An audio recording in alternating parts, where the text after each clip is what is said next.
Welcome back to The Watch and welcome back to the Culture Crusade.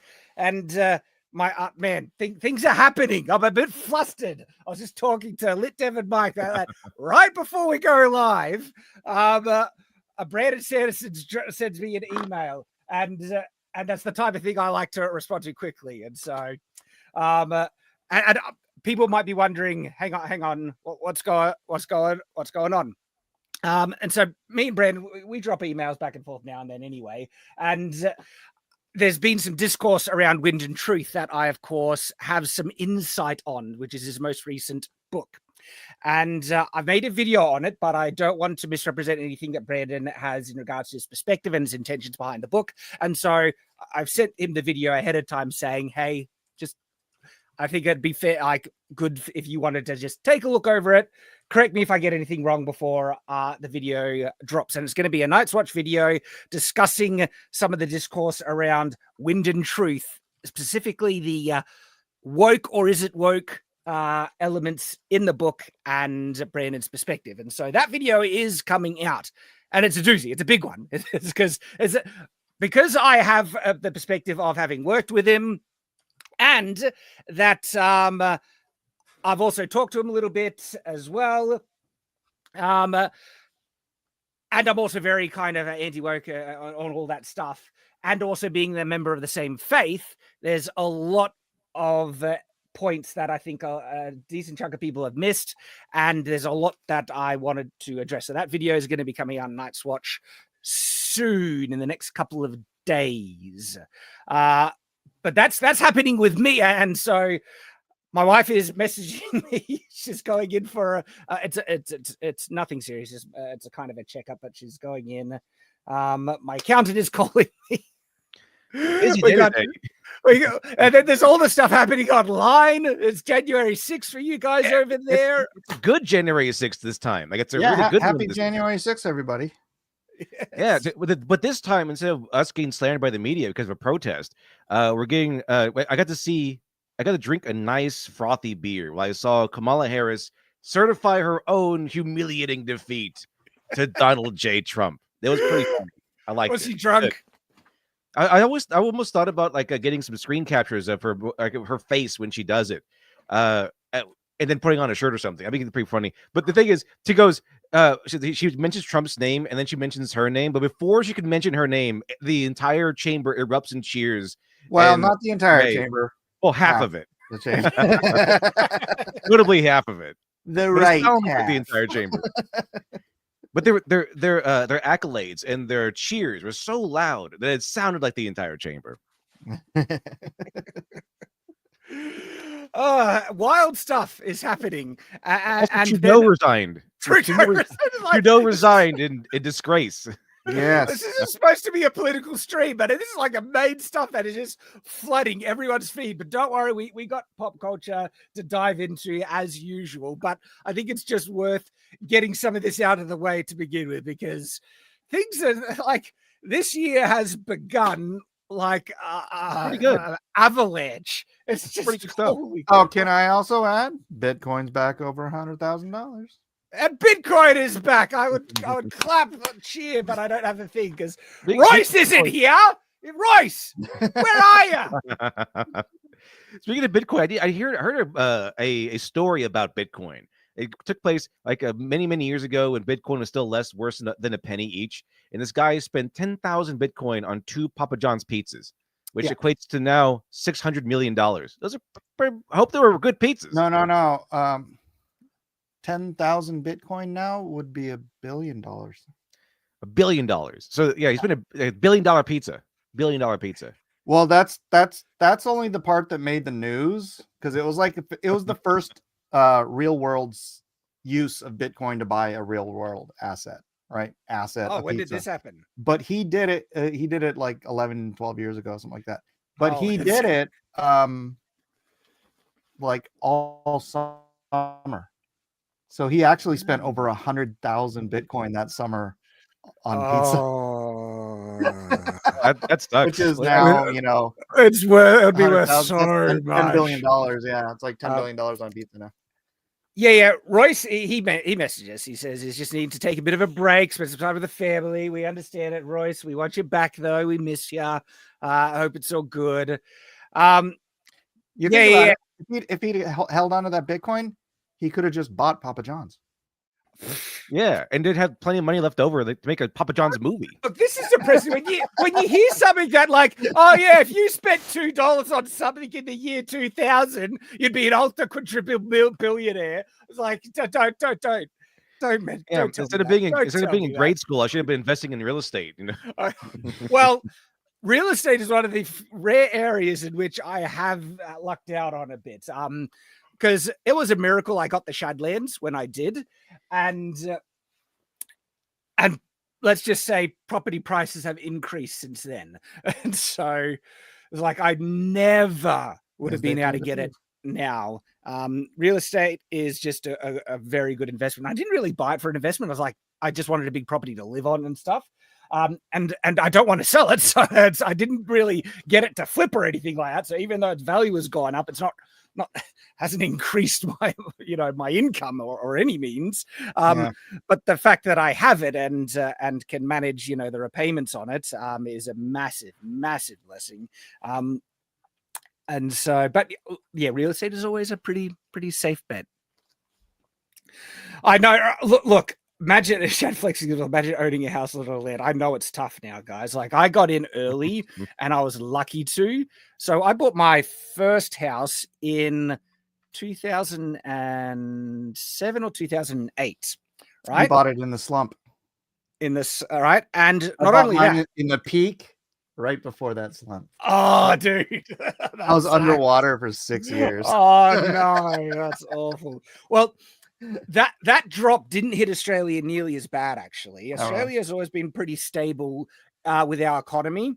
Like we were one of the few countries where they said we kind of dodged the recession, but that's all because of our exports. We have so much mining and resource exports that kind of keeps us afloat artificially. When if you actually look at our industry and side of the economy, we don't do much manufacturing here. It's not that good. We've got a good farming industry, which is good. But there are issues. There are, of course, issues. And the first house I bought, and it was just some of the best advice my dad ever gave me. I was single, working full time, had no dependents. And so the income was pretty stable. And because you could reliably say you have a steady income to the banks being fully, employed. And I was just working as a salesman at Harvey Norman, which is an electronics store. I bought a cheap house at the time, and it was a dinky old kind of cheap house. That house, right? I bought it for 100,000 Australian. So in US, like that's $50. That's like 70,000 US, I think. Do you want to know how much that house is worth now? Sure. Probably 350,000 Australian. So that's pretty good. It's over tripled in value. And so if I'd have bought this house in the dip, I would have at least tripled what it's worth now. Yeah. I did hear, speaking of real estate, I did hear a story about with this guy. He actually bought this game on Steam called like House Flippers. And I guess it's all about like buying and flipping houses. And so he decided to go to the bank and take a loan out and try it for real. Cause like this seems like he can do it. So he bought a house, he put everything together, and he's spent like a bunch of money putting together new carpet, everything, right? All this new paint, making it brand new. Went to go take a break after his hard work, came back, house is on fire. So to go show you that house flippers might ruin your life. Got to watch out. Now he's stuck getting $50 million in debt to the bank. 1,000 Acts of $5 says, "Hey Shad, I don't know if you have commented on this yet, but what do you think about Wind and Truth?" So I kind of commented on the very beginning of the stream. I haven't read it yet, but I have been paying attention to the discourse around it, and the discourse is what I am going to address. I've already filmed a video. It's a big video. There's a lot for me to discuss. I did mention it, but because it's talking about how is it woke, how far does it go, and other things like that, I've sent the video to Brandon just to make sure I'm not putting words in his mouth or misrepresenting his position. And he literally replied to me before going live, and I'm like, it's the type of thing you want to respond to, but I'll get to it after the stream. Brandon's a good guy, and so we send emails back and forth, and because I know that is such a good guy, right? I know his intentions are so good. And by the way, if Brandon is woke, but he's not nearly as woke as like nutcase activists or anything like that. But if he is woke, he's the type of woke person you would wish all the woke people would be. He didn't cancel me when people tried to cancel me when they found out that I consulted on Stormlight Archives 4. He is open to discussing things and having his views challenged. I've challenged him on a number of things, and he's willing to listen. And there's other times where he disagrees, and that's fine. And is the type of person that you can just get along with. Great. What are you telling me that Brandon Sanderson's like a normal person? Shocking, right? And so I think there has been some overreactions to some of the more progressive stuff in Wind and Truth. And I would explain all of it in this larger video that's going to be coming out on Night's Watch. When is the video releasing? Soon. The email has sent me. It's a big video, so he says he hasn't had the time to watch it, but he's going to watch it later tonight. He said, and so give it a day or two, and I think it'll be good. But if there are amendments or changes that he wants me to make in the video, that might delay it a bit. But it's on its way. It's on its way. I haven't read Wind and Truth yet, but I have been paying attention to a lot of the discourse around it. So like I said, what's been going on? What's been going on? Recommend reading the video. We'll see. It's because it's the discourse around it and specific parts in it. And I can share from Brandon's perspective a bit. That's why I don't need to read it. By the way, it'll take me too long to read the book. If you want to delay the video, it'll take another friggin' 2 weeks of how big that thing is. Because I'm not necessarily commenting on the quality of the book, but Brandon's perspective and approach to writing, and his intentions for why he's a bit more progressive and stuff like that. And so I go into that, but also there is other commentary around how being a Latter-day Saint is impacting it, and if he is being aligned with the views of the church or going against the views of the church of being more progressively minded. And so I also talk a chunk about that, because being a member of the same faith, I can comment on it. Wait for that video to come out. Random question: what streaming software do you use? I'm just using StreamYards. Simple, easy. Works well. How much of Brandon Sanderson's writing takes place in his supervillain lair? I don't know. He just writes everywhere. He writes on holiday. He writes on a plane. He writes. What the? Oh, you don't know? He has a supervillain layer. Do you not know this? No, I haven't read it. It's awesome. Like, it's this giant, multi-million-dollar man cave. It's just bad. It's an underground supervillain kind of layer, and that's literally what he calls it. If I had one of those, I would write down there all the time. So, Brandon, he's a man after my own heart, right? Because that's the type of wacky thing that I would do with money, but I would be building a castle. He builds a supervillain layer, but it's like I can relate so well with that type of thing. Hey, check it out. We got a comment saying, "Hey, Shad, first time watching you live at Night's Watch. I'm fully on board with sane progressives and Democrats here from New Zealand, by the way." Yeah, I mean, I don't think you're going to change people, right? There's always going to be some measure of woke people. And so if there are, you would hope that there would be decent, good people that are willing to get along. It crosses a line when they, want to disassociate. Like, what? How dare you even?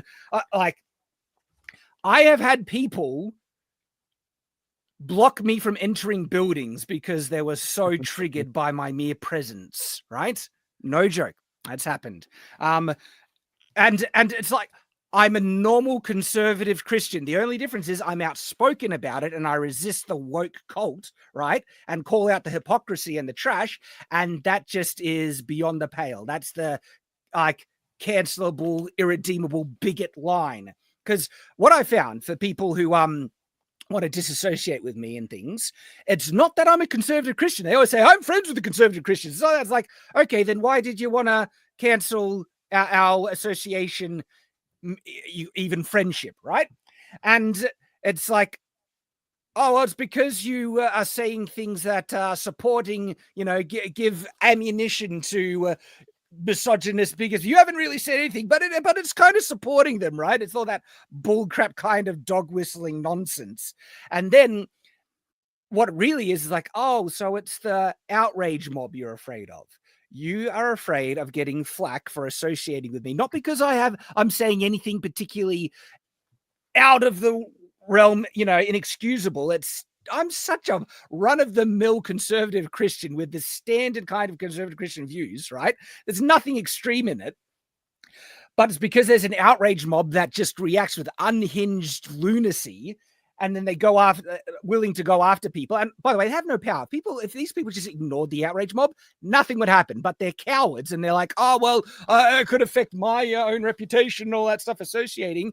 And then they want to disassociate and stuff. And so they show themselves to be cowards, and also that they're not really principled. It's not a principle. It's just that they're afraid of the mob. The thing is, though, most people are cowards, unfortunately. Yeah, but Brand, the theory that I have one theory and then another one, which is no one is actually woke until no one is woke when it comes to something that they actually care about. They're all willing to be woke and everything when it comes to something they don't care about. When it comes to something they do care about, suddenly they start to become more reasonable. And two, a lot of people probably aren't actually woke. They're just afraid of the backlash for not being woke. Mm-hmm. There you go. I like cowards. Mm-hmm. But the thing is, Brandon isn't one of those. People try to cancel me, and he says, no, Shad's, good guy. He hasn't said it. And they even tried to link him the terrible videos I made. And what they were trying to use at the time, which was the evidence of me being so vile that you can't associate with, it was the video I made in response to Patreon banning Sargon of Akkad, Carl Benjamin, from his platform. Do you remember when that happened back in the day when Patreon kicked him off? I made a video. I let everyone know on his server about that. No one knew until I said I let everybody know. I was on his Discord server. So this happened years ago, but I made a video on Shadiversity sharing my displeasure with Patreon. Like, this is absolute trash. And in it, I mention Lauren Southern, that she's done genuine acts of journalism and stuff like that, and a couple of other things. And that was beyond the pale. And so people linked Brandon that video. And Brandon watched it. He said he didn't say anything objectionable that I found, like worth disassociate with in that video. And so, Brandon just showed himself to be a good guy. And yes, is more progressive, but is the type of progressive person that you can get along with great and is not an unhinged, nutcase. This is normal. What are you talking about? It is wrong that they kicked him off. Yeah. So, all right. We mentioned briefly that Trudeau has resigned. Do you guys know a bit more of the background of that? Because I'm a bit in the, I've only been seeing the highlights on X Twitter, and I don't know who's replacing him. But I saw a post saying that it's this base guy that's replacing him. So, do you guys know anything about it? Been voted in yet? Okay, has he? I'm not sure, but I don't know. I think maybe Trudeau's gonna go down to Cuba and take over for his dad. Yeah, for his dad. Woke people are just bullies that use social justice to justify being bullies. Yeah, 100%. Also, really insecure people that are not very talented, that want to use identity politics to push themselves up the, hierarchy and remove people in their way for being whatever. Like, man, Me Too was used as a bludgeon to remove so many people from jobs to free up certain career paths. I'm not saying there weren't valid Me Too things, but there were some really bullcrap Me Too allegations as well. Like, there was a couple of big guys from Disney that got removed. What was that guy that purchased Marvel in Disney and he got removed because he said something like, girls don't buy action figures or something like that? Pearl Model? You know about that? Pearl Model. I think it was Pearl Model that he got pushed out because of potential Me Too kind of accusations and stuff. I think Cosmo probably got in the same kind of trouble. He was doing his own action figure for Spawn, I think. And he said something like he said something along those lines, and everyone came down on him hard. Right. I forgot what exactly he said, but it was something around those lines. We've come a long way, honestly. But the fight's not really I was already canceled by that time. Yeah, right. But it wasn't that many years ago that saying something as simple as men and women are different was an horrible over the line. How dare you say something so sexist, right? That men and women are different. They are. Well, they are, of course. All right. Men are physically stronger than women. Well, also many women like different things. This is why every time they try to make this boy franchise into a more suitable for girls, everyone walks away because no, it's terrible. Girls don't want to go see it boyish, and boys don't want to go see it because now it's too girlish. And Yep. look at the science and the psychology behind it. What girls tend to like and prefer is social conflict. What boys tend to prefer is physical conflict, which means like something that elevates into like the story goes along, boom, there's a fight at the end.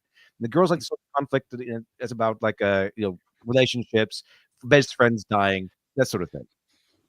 It's so blatantly obvious to see. It's like, why do you think so many girls watch Twilight and so many boys watch Star Wars? It's so clear, yet they have been working desperately for years now to try and blur the lines and turn male properties into female targeted things, and just no one likes it. No one. Obviously, Shad, is because all these evil boys had just been gatekeeping the girls out of Star Wars. That's why the girls haven't been in Star Wars. You only have. It's funny. I think It's like, Star Wars gate kept girls because girls just didn't like it, or girls just didn't care. It was too nerdy. Yes.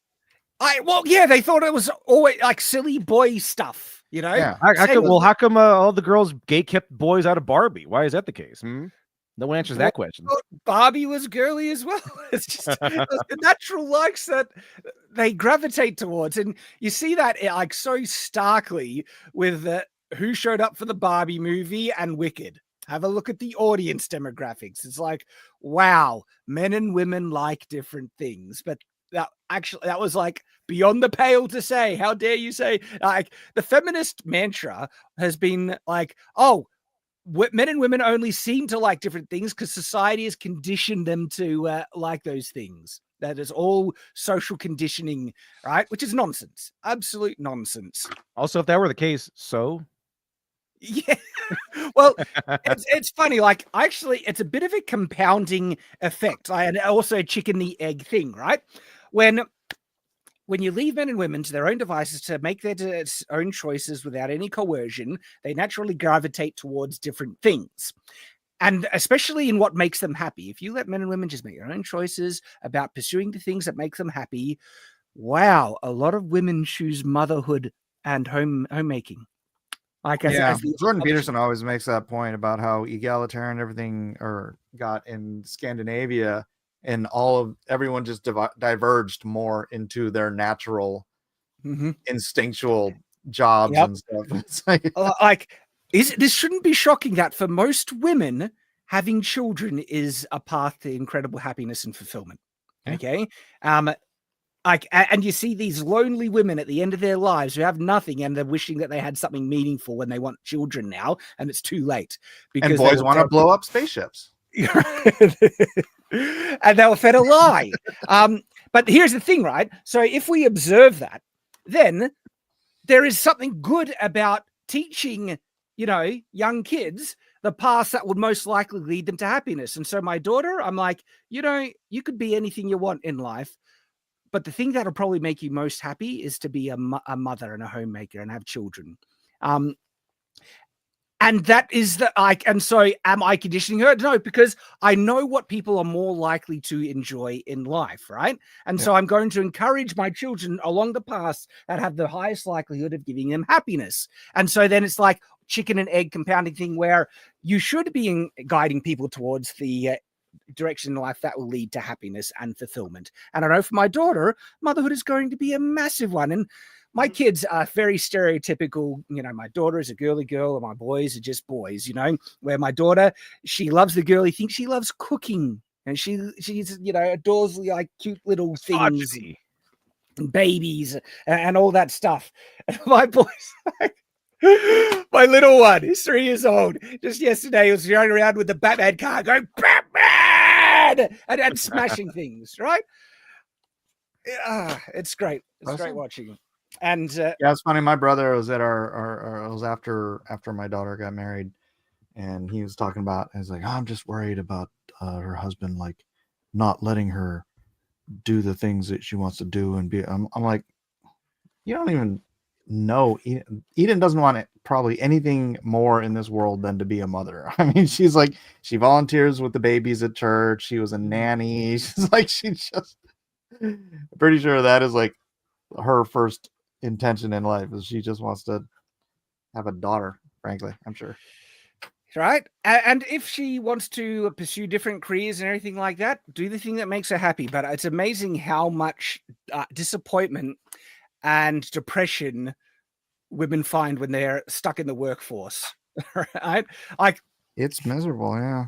they find themselves miserable and they wish that they think about this. Then now, idyllic kind of like, imagine if they could stay home all day and just make a home lovely and raise children instead of working in a cubicle. Not just that, they can have hobbies.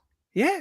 They can do whatever they want. They want to play the piano. They want to. It is kind of funny that like there's like, oh well, we need to have women in this space when not even men want to be there. No, what man actually wants to be in the cubicle all day, right? Right. $7 an hour, and have most of that money taken away by the government.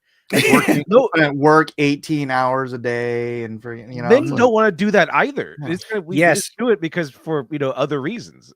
Well, that's the key. That's the key. Other reasons. See, men are willing to do it, and I find that men get a greater amount of satisfaction out of monotonous work when it's to work towards a higher goal, a fulfilling purpose.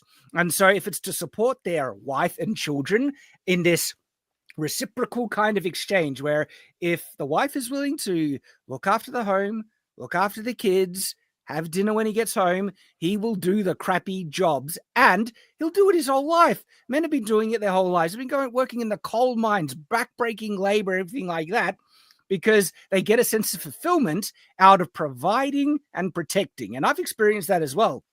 Like, there was a stark difference in my kind of mindset in the workforce before and after I was married, especially having children. It's like, now I'm working to support my children and wife, and holy crap, yesterday I worked 14 hours straight, right? And that was of my own accord and own choice, because I want to try and keep things going to support them. And I get a sense of fulfillment out of when I look at my children and they're fed and they're protected and they're happy and they're playing with their toys and they don't have any worries or concerns in the world. I achieve that. That was done through my work and hard effort. That mentality is actually a big aspect of the movie and book Fight Club, where it's about, like, in the 90s, all these guys with no job, no wife, no job. Well, they have a job, but they have no wife, no life really outside of anything. They're just kind of existing and floating through life, and they all have like these dead end jobs. So the idea. So then here comes Tyler Durden coming in with being inspiration for all these aimless men working these dead end jobs, not building up to anything, not building a legacy of any kind. And what happens then? Oh yeah, they end up with Project Mayhem. That's a big one.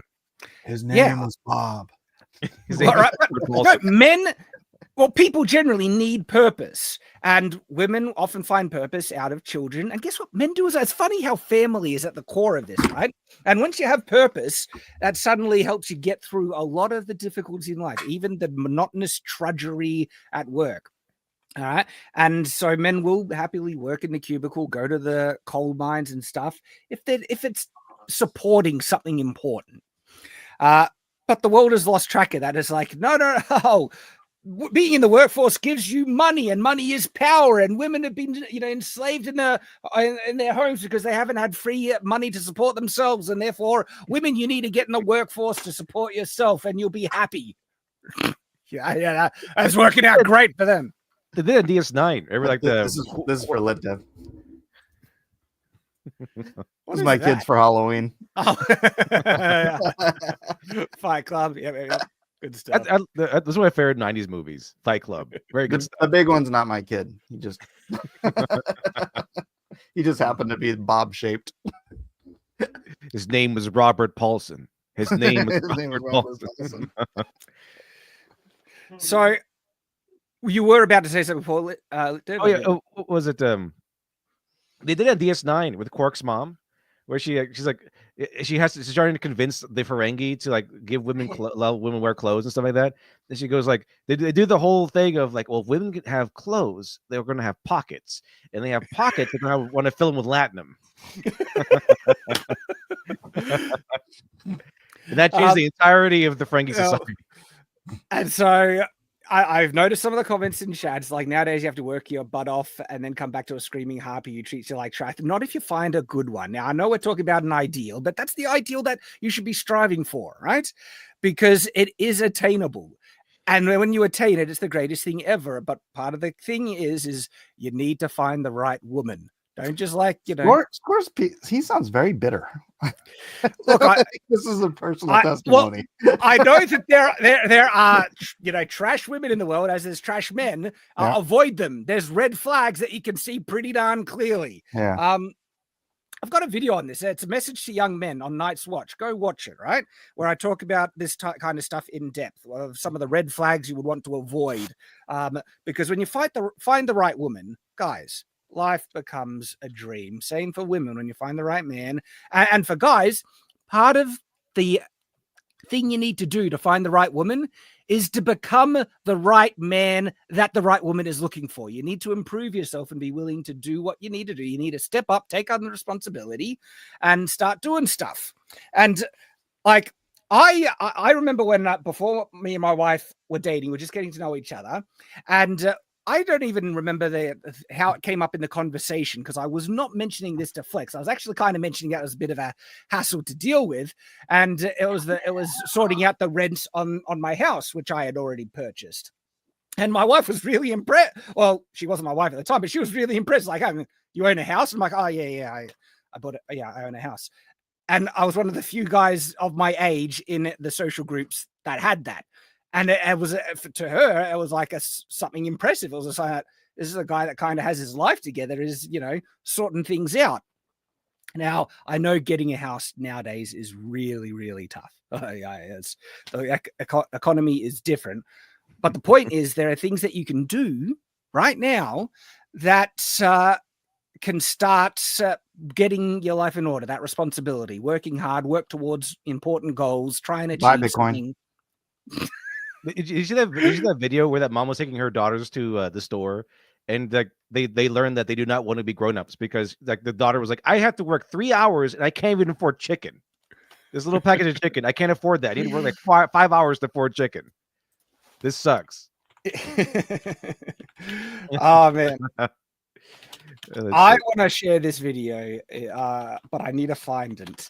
You know, the one I don't want to be independent video. Oh yeah, I remember that one. Just blaming feminists, like the stupid feminists. Now I have to go to work. Yeah, they've ruined everything. Well, when I first got a job, I worked in a movie theater for $4.25 an hour before taxes. And then the government took the rest. Yeah. Like, when the government worked 5 hours of my shift, what the hell? Yeah. Let's see if this is it. I think that yeah, this looks like it. Let me know if the audio's working on this. Let me tell you something. You women from the 60s really messed up my life. I like the subtitles. You want to stay at home and clean the house, take care of the kids, have dinner ready for your husbands when they got home from work. That is all I want to do. But no, you thought everyone wanted to be independent. I don't want to be independent. So now here I am, going to school because everybody got to go to college to get them a job and education.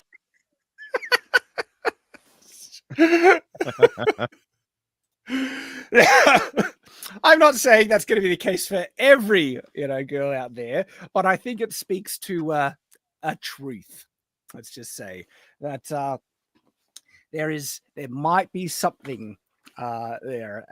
The chat stuff. Yeah, and when I was giving the speech at my daughter's wedding, because we're talking about the subject, it was that kind of a thing about college and everything else. And part of the speech, I was like, yeah, my daughter's too smart to go to college. And then, like, I raised her better than that. And like, there were just moans in the crowd. Like, what do you mean you haven't pre-programmed your daughter to want to go and get indoctrinated at a yeah. How else is she going to get a half-shaven haircut and nose ring? And find a day them. So this is interesting.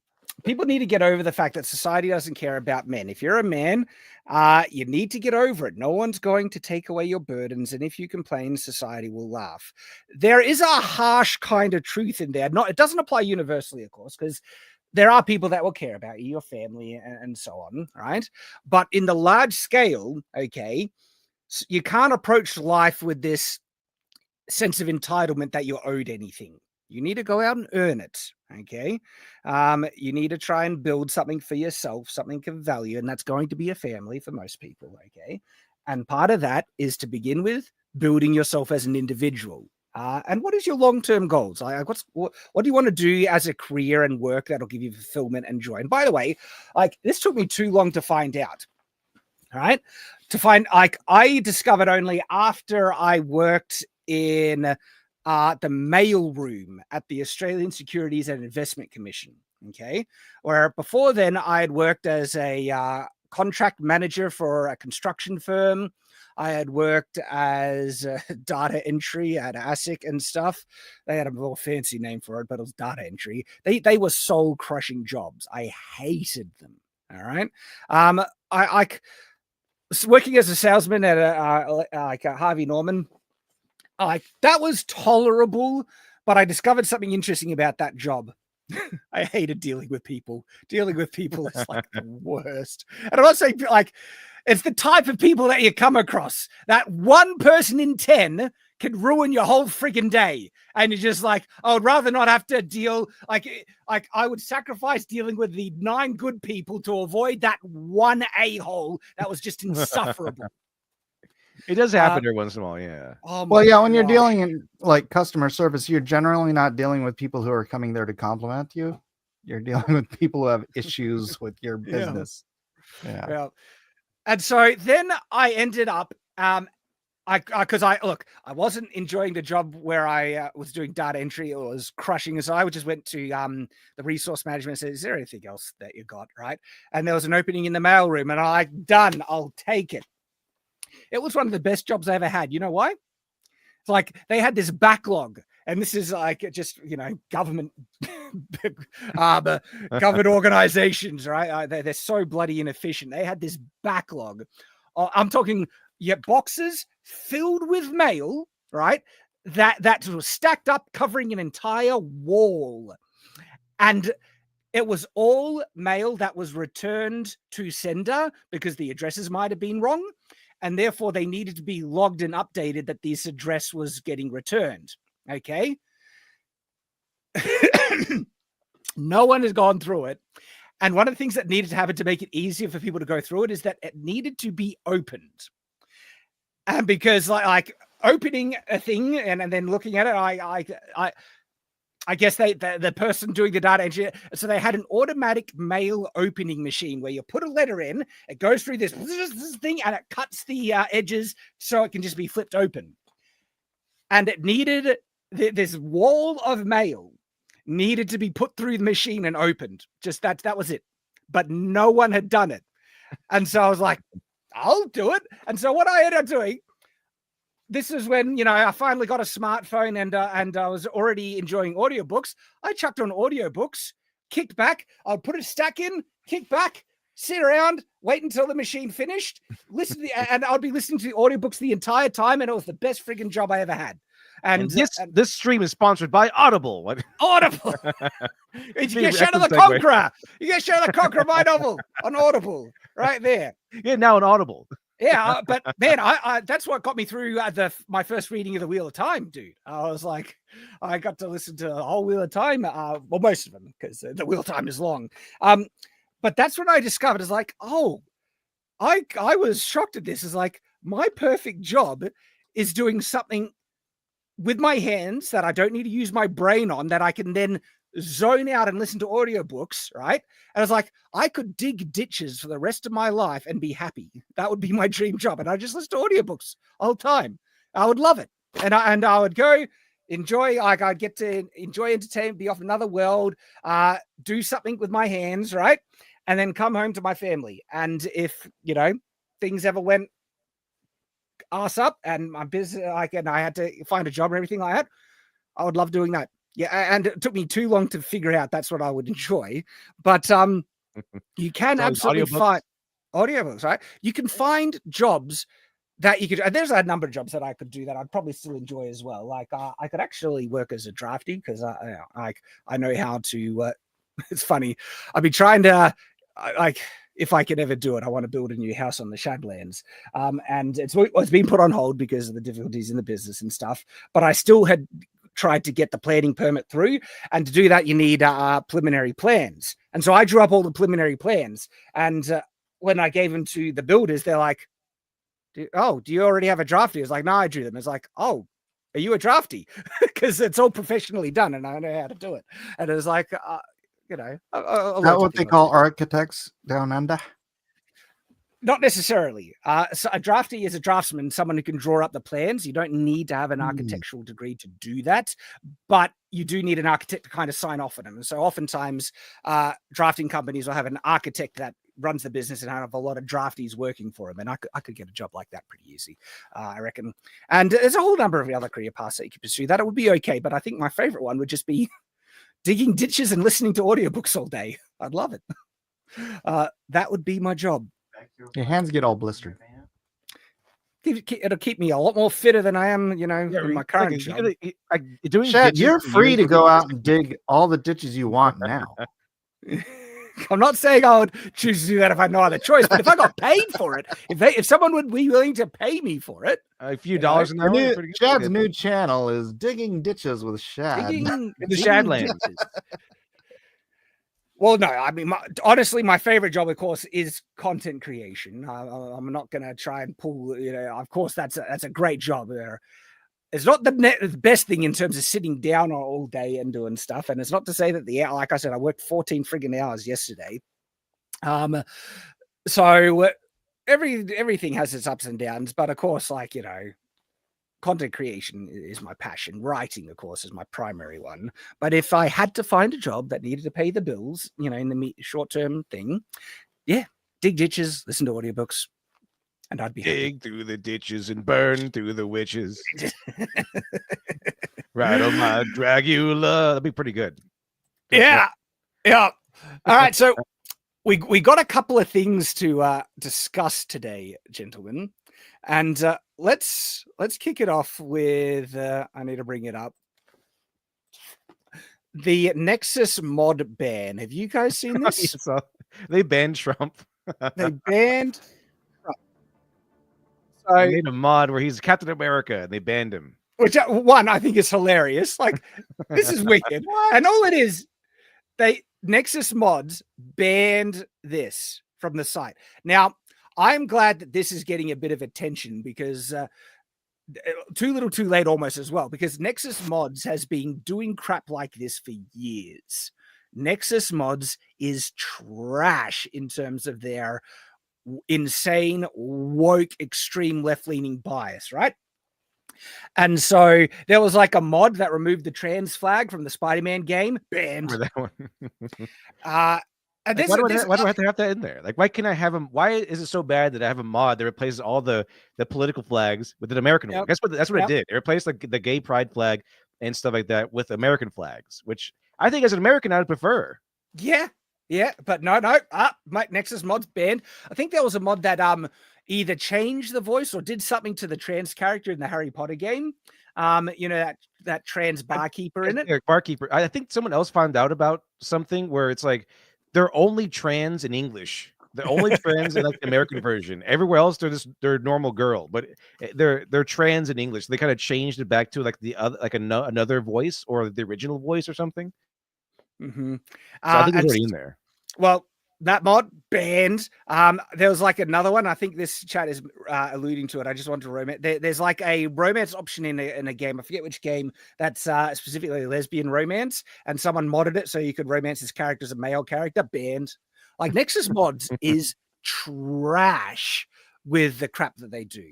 And what's annoying is that they're kind of the only game in town. They've built such a big infrastructure and such a massive mod backlog that there's not some viable. I've heard that there is one mod site that is starting to get a bit of traction. Good.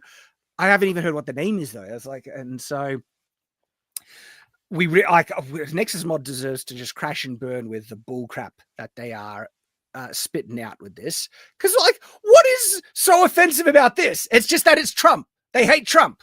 Now, look, it's not fixing everything in the game. It's just your personal copy. Well, this is the thing. They say, Nexus mods say, we do not allow political content, all right? And that's why it was banned. And that they also banned a mod on Marvel Rivals that modded a character to be Biden. It's like, the people saying, so that they apply it evenly. No, they don't. Grums shows this. So Nexus mods bans Trump mods, but look at all these Biden mods. Count Joe Biden, turns Lewis into Joe Biden, Dark Souls 3, Saint Biden. So there's all these mods of changing stuff into Biden, and they're all active and up on Nexus mods, right?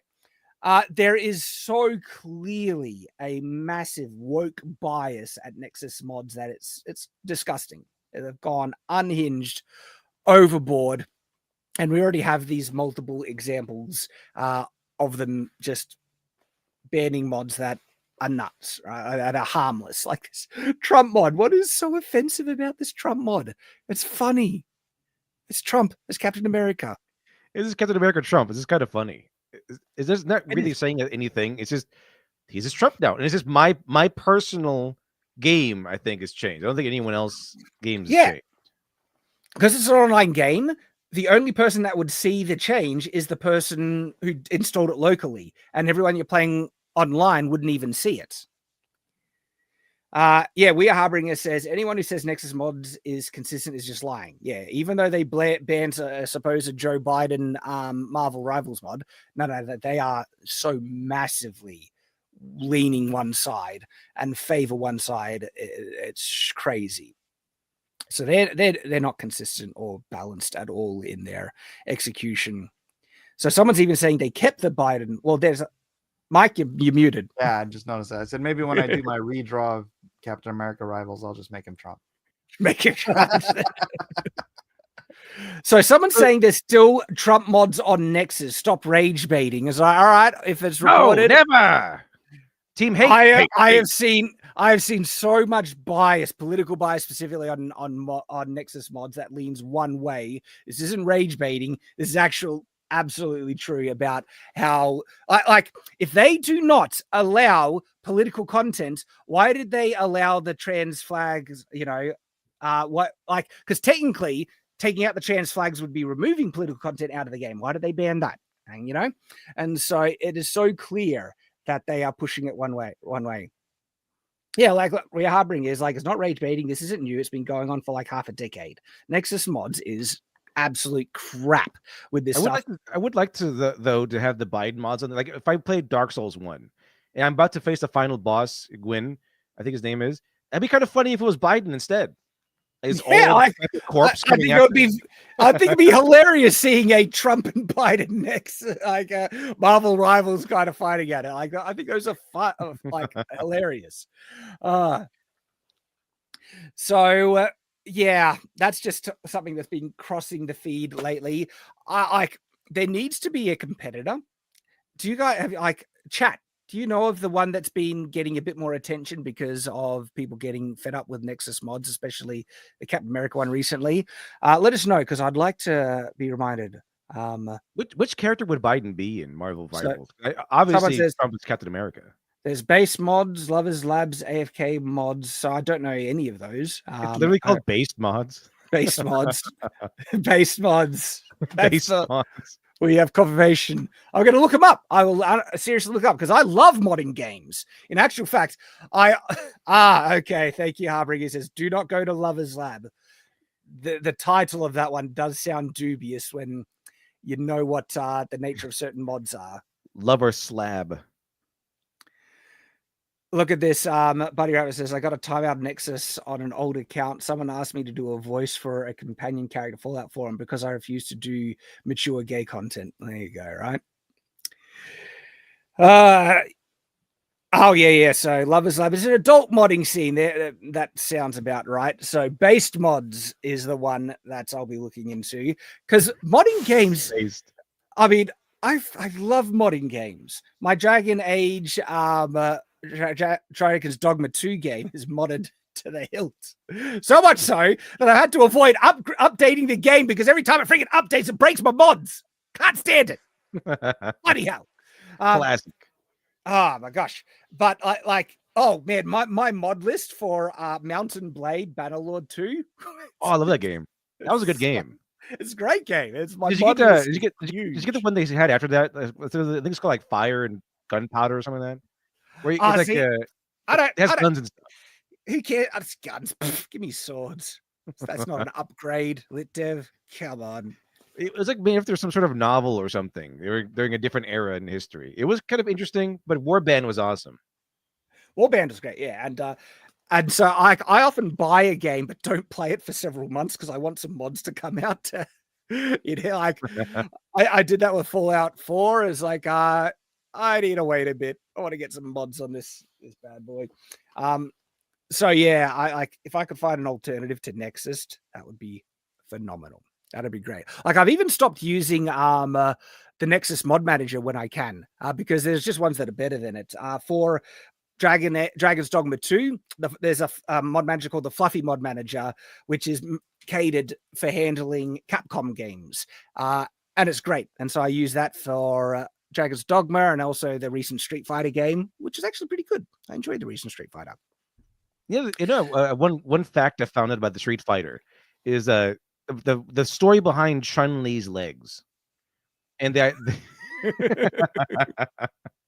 idea is that it's supposed to be about her leg power and that she is really into intense leg strength training, and that's kind of why she dominates dominates men because she's able to up them on leg power.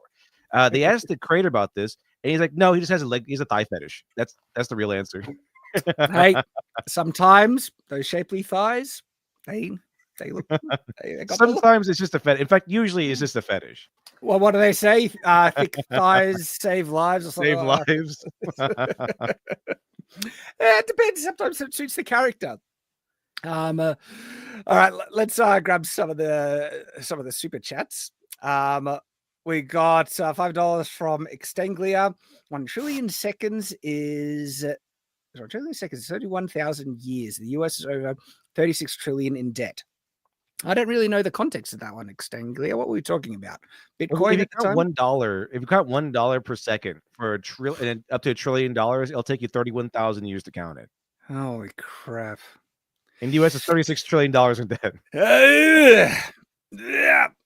Yeah. Clint Oris, $5 says, Shad, you should read Watch Terry Pratchett's Going Post. Man, I love Going Postal. I've read it. Listened to it, audiobook. Now, clerk with a problem you'll sympathize with. Mr.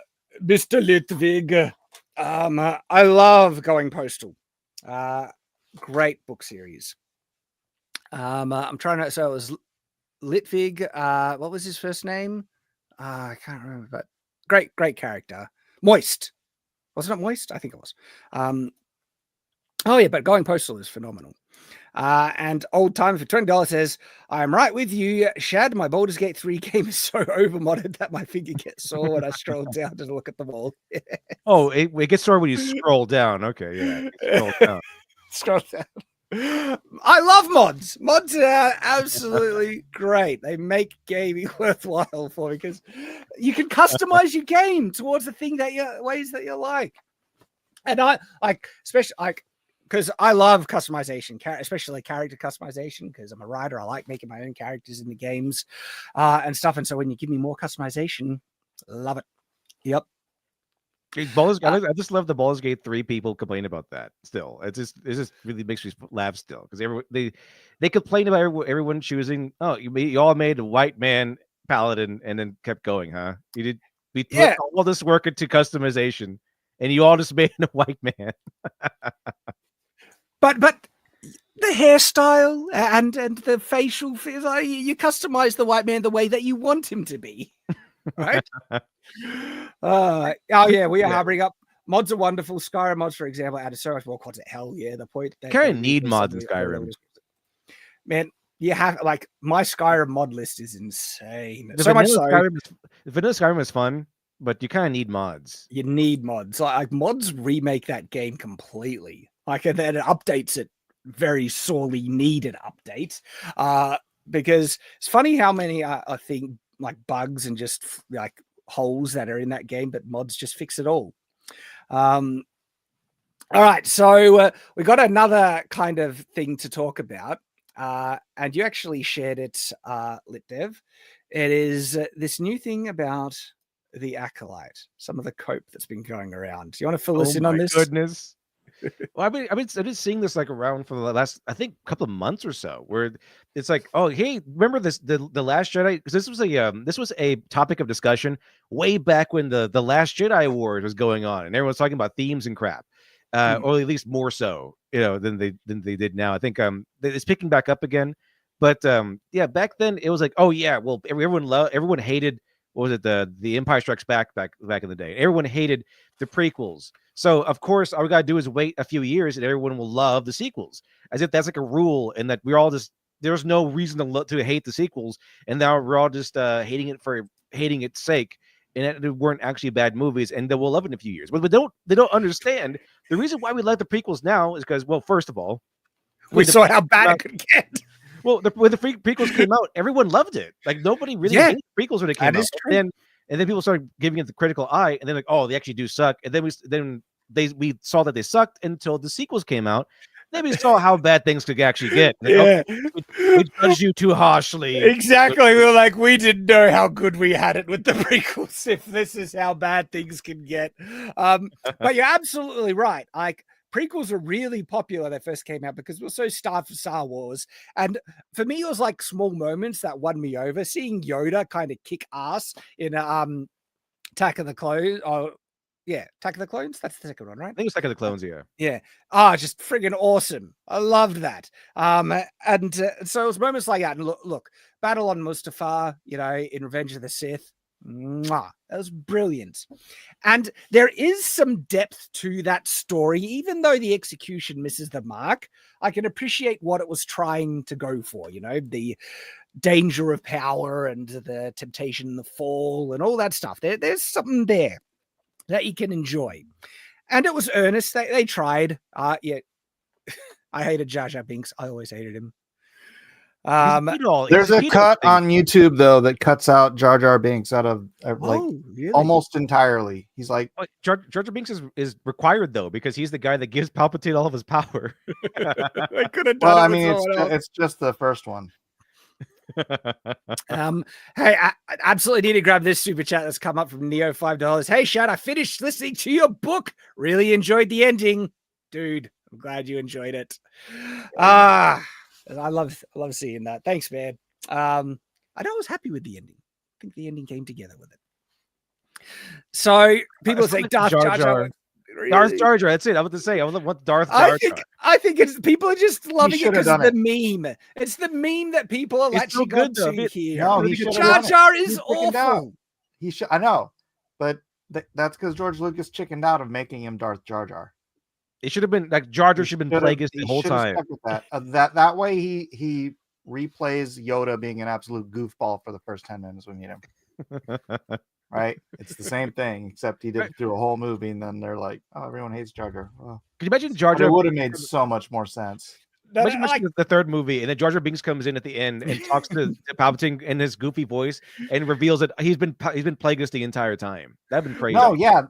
He'd have to come in without the goofy voice, because that whole tripping and falling and everything's working, because it's like that it would have made sense if he would, but it was just so dumb. Don't trust the memes. Don't trust the memes. The memes are fun, but they do not translate to large scale appeal. We saw that with Morbius. It's like, all this, it's Morbin time. It's Morbin time. Let's get Morbius re-released, and it friggin' bombed on the re-release.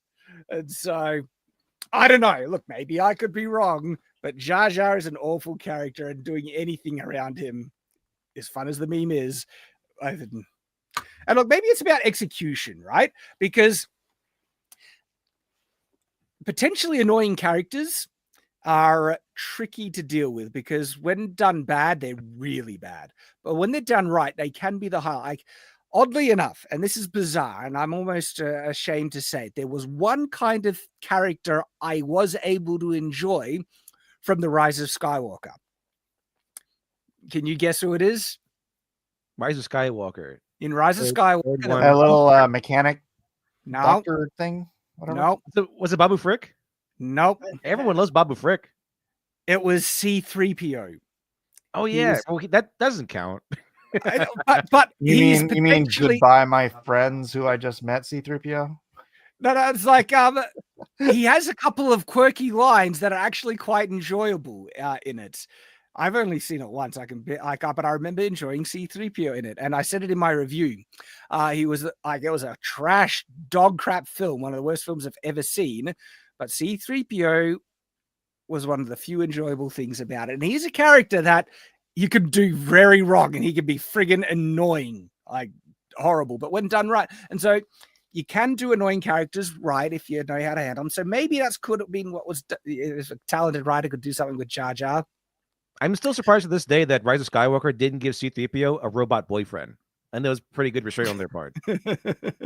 Well, was it I thought Leslie R2-D2 Headland was a saying robot R2-D2 was gay or something like that, and C-3PO is Did you hear the realization that they actually had like spoken dialogue for R2-D2 and it was full of curse words and stuff?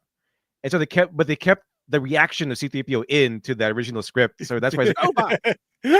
like the whole when like you can tell R2 is just being either really crass and swearing or saying something racist. Like I reckon R2 is bloody. Like, R2 is our guy, all right? He's based. He's based. Clint Orris says Jar Jar has Shad fooled just like the Jedi. Very I say, possibly. R2, quit showing me these statistics. Stop it. Yes, stop showing me these statistics. And it's just whistling with a. It's like R2, you're not supposed to say that word. It's like R2, the N word. Stop it. R2, now's not the time to talk about mass migration and open borders. Stop it, R2. So this is funny. The cope around the sequel trilogy is just hilarious. It's like I don't care that there's 13% of the population R2. Shut up. And people are good people. Stop it. We could get in trouble. Do you know sad people represent a certain... No, stop. Well, they are Native Americans now. Didn't they make them Native Americans in Mandalorian? Oh my gosh. I think that's what they did. So it's not us, Shad. It's them. Yeah, right. It's Disney. So it's funny that there's still cope around the sequel trilogy. But it's like, no, it's not going to be redeemed over time. It was how bad the sequel trilogy was that made us, see some appreciation in the prequels, even though I think there was always appreciation for them anyway. People still loved them. Oh yeah, there's still some fun stuff in there. It was just bad execution in a lot of parts, but they kind of latch on to the idea that we started to love the prequels again after we hated them for years, but they kind of disregard why we like them again. And that the reason is because of the sequels are so terrible. It's just they made something so bad, amazingly bad. The sequels are the fat best friend of the prequels at this point. So, and then we come to the Acolyte, which is the crowning achievement of Disney's Star Wars. Yeah, someone at Disney was like, "Hold my beer." You think the sequels are bad? Hold my beer. Hold my beer.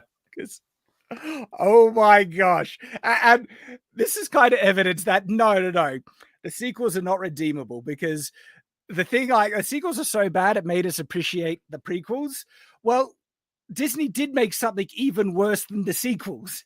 It's called The Acolyte, and that did not make us appreciate the sequels at all, because The Acolyte just took it to another level. Oh, they dislike it because it was horny. That's literally, I think that was literally an article. It appeals to the horny side of the fan base, and that's a good thing. Yeah, how big is that side? The thirst trap crap in it. Well, it's not even like for men. It's like not for the main group of people who watch Star Wars. It's just for like the sliver of Tumblr women who watch it. the descriptive you know, what is it, the hearing impaired the visually impaired audio tracks on it read like, when you listen to those, it's like some smutty kind of woman's novel. He takes off his clothes, revealing a well-toned back facing just Yeah, it really is just a woman's like romance novel. Like it's smut novel. Yeah, it kind of is. it's and And it, the, well, the way you know that is because this guy's supposed to be this master of the dark side, but he still looks like a normal dude. Who wrote it? Was it a chick? well, Leslie Headland made it. Like a lot of women were involved in making this, and they're giving women a bad name because women can make great stuff. It's just that these are more, you know, ideologically aligned women who oftentimes hired for dubious reasons. Leslie Head, remember whose personal assistant she was? Wonder why she was the condom carrier. She held the door shut, as they say. Right? Like, why did she get a Star Wars property? You know? Yeah, she's got dirt on people. That's my assumption, my guess. That was an interesting choice. Yeah, I think she only made like some trashy TV before, like some more like telenovela or something like that, like some normal TV show called like The Doll something. It was nowhere near the pedigree of sci-fi or action or adventure. Yeah. Quandale Dingle in the chat says, I never want to hear a crossword about men objectifying whatever after that closed captioning. Well, I know. Yes.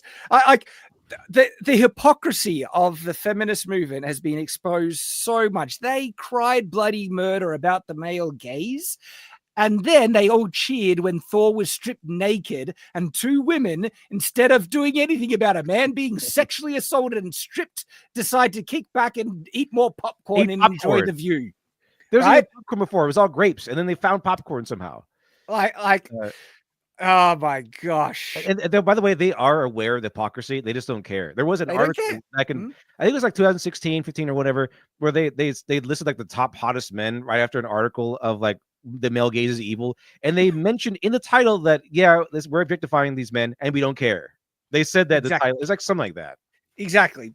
Bloody hypocrites, where they'll play the victim and then do just as bad stuff that they were claiming was so sexist, right? Because it's never been about equality. It's about revenge. They want to just take the power for themselves, subvert the power structure, and then oppress the people who they falsely and erroneously think were their oppressors, which is men, straight white men specifically. And they want to actually be unjust to them with being both racist, sexist, and all that terrible stuff. We see it time and time again. I mean, some of it is coming home to roost, actually. There was a thing, I have it in my bookmarks. Starbucks. Did you hear about the Starbucks lawsuit? No, I don't think I have. All right, so let me look it up. I'm pretty sure I got it somewhere in my bookmarks, where a woman was fired from Starbucks. Here it is, right? For being white. Oh, wait, I couldn't remember that. Yeah. I think I remember this? That occurred. It was a long time ago, though, wasn't it? It was a while ago, but the verdict has come back, right? And so take a look at this, right?